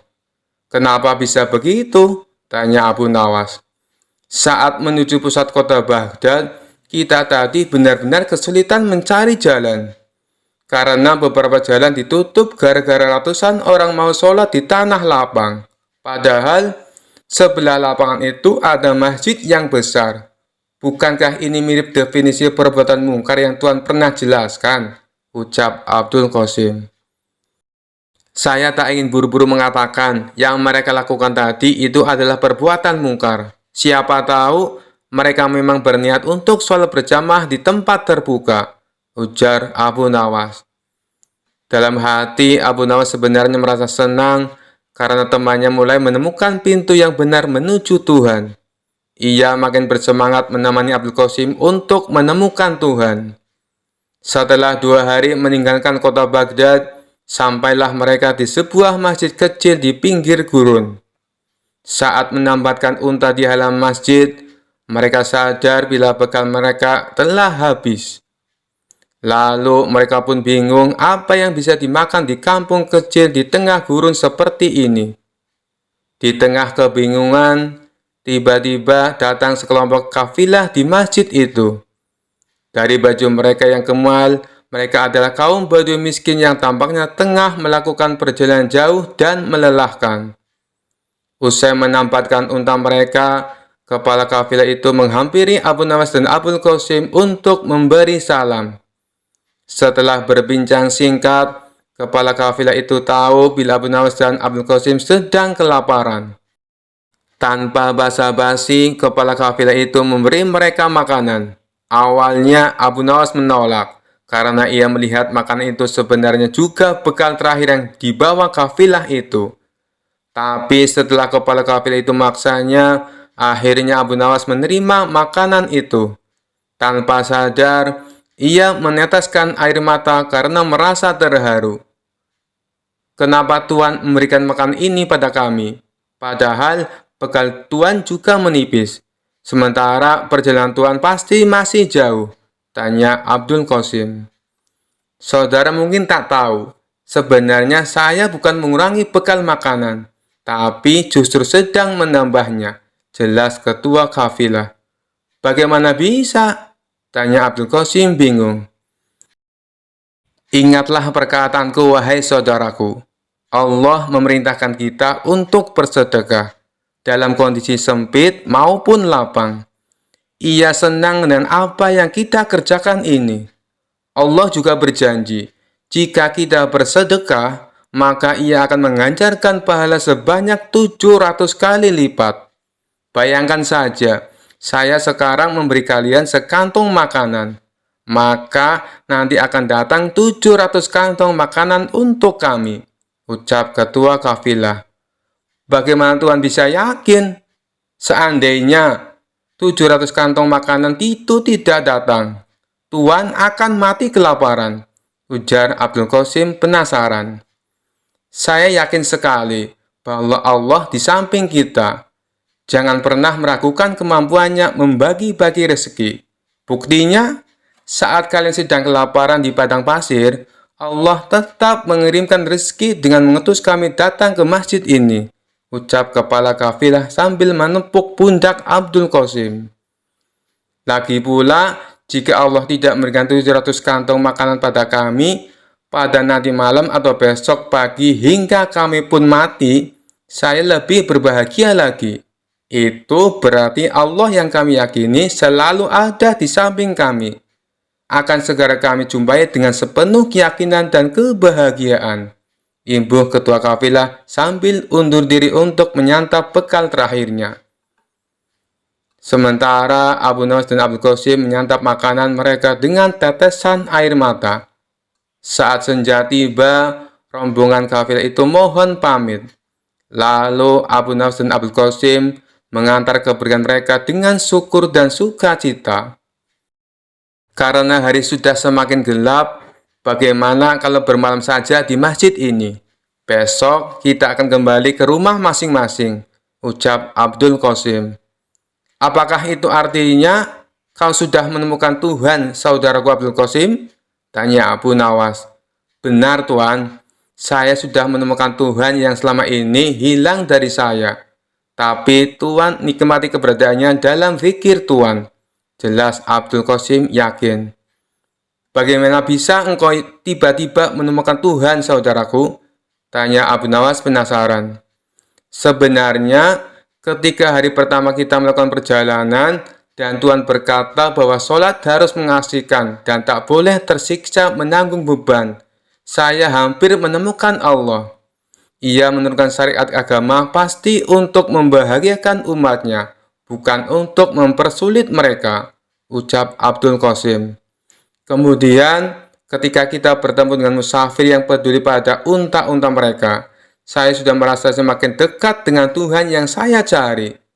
Lalu, ketika saya tak merasa bahagia ketika sholat di alun-alun kota Baghdad, sesungguhnya saya merasa tengah diajarkan makna dan tujuan sholat yang sebenarnya. Imbuh Abdul Qasim. Abu Nawas hanya terdiam dan tersenyum. Wahai saudaraku, sore ini adalah puncaknya saya menemukan Allah. Bertemu dengan para kafilah membuat saya sadar bahwa tujuan dari sholat sesungguhnya adalah menjaga kemanusiaan. Tanpa pemberian mereka, mungkin kita malam ini akan mati kelaparan. Sholat yang mereka lakukan membuat mereka yakin kemanusiaan harus dijaga dimanapun mereka berada. Sekarang, saya semakin yakin mengapa Allah memerintahkan kita untuk sholat. Saya pun merasa Allah kini selalu berada di samping saya, karena saya meyakini hal itu, ujar Abdul Qasim. Abu Nawas tersenyum bahagia. Ia bersyukur karena akhirnya saudaranya dapat menemukan Tuhan, yakni di hatinya. Mereka pun bermalam di masjid itu. Keesokan harinya, mereka berpisah untuk kembali ke rumah masing-masing. Abdul Qasim berterima kasih pada Abu Nawas karena telah menemaninya mencari Tuhan. Sekian dulu perjumpaan kita kali ini. Sampai bertemu lagi di kisah-kisah selanjutnya. Terima kasih yang sudah subscribe dan setia menonton channel ini. Wassalamualaikum warahmatullahi wabarakatuh.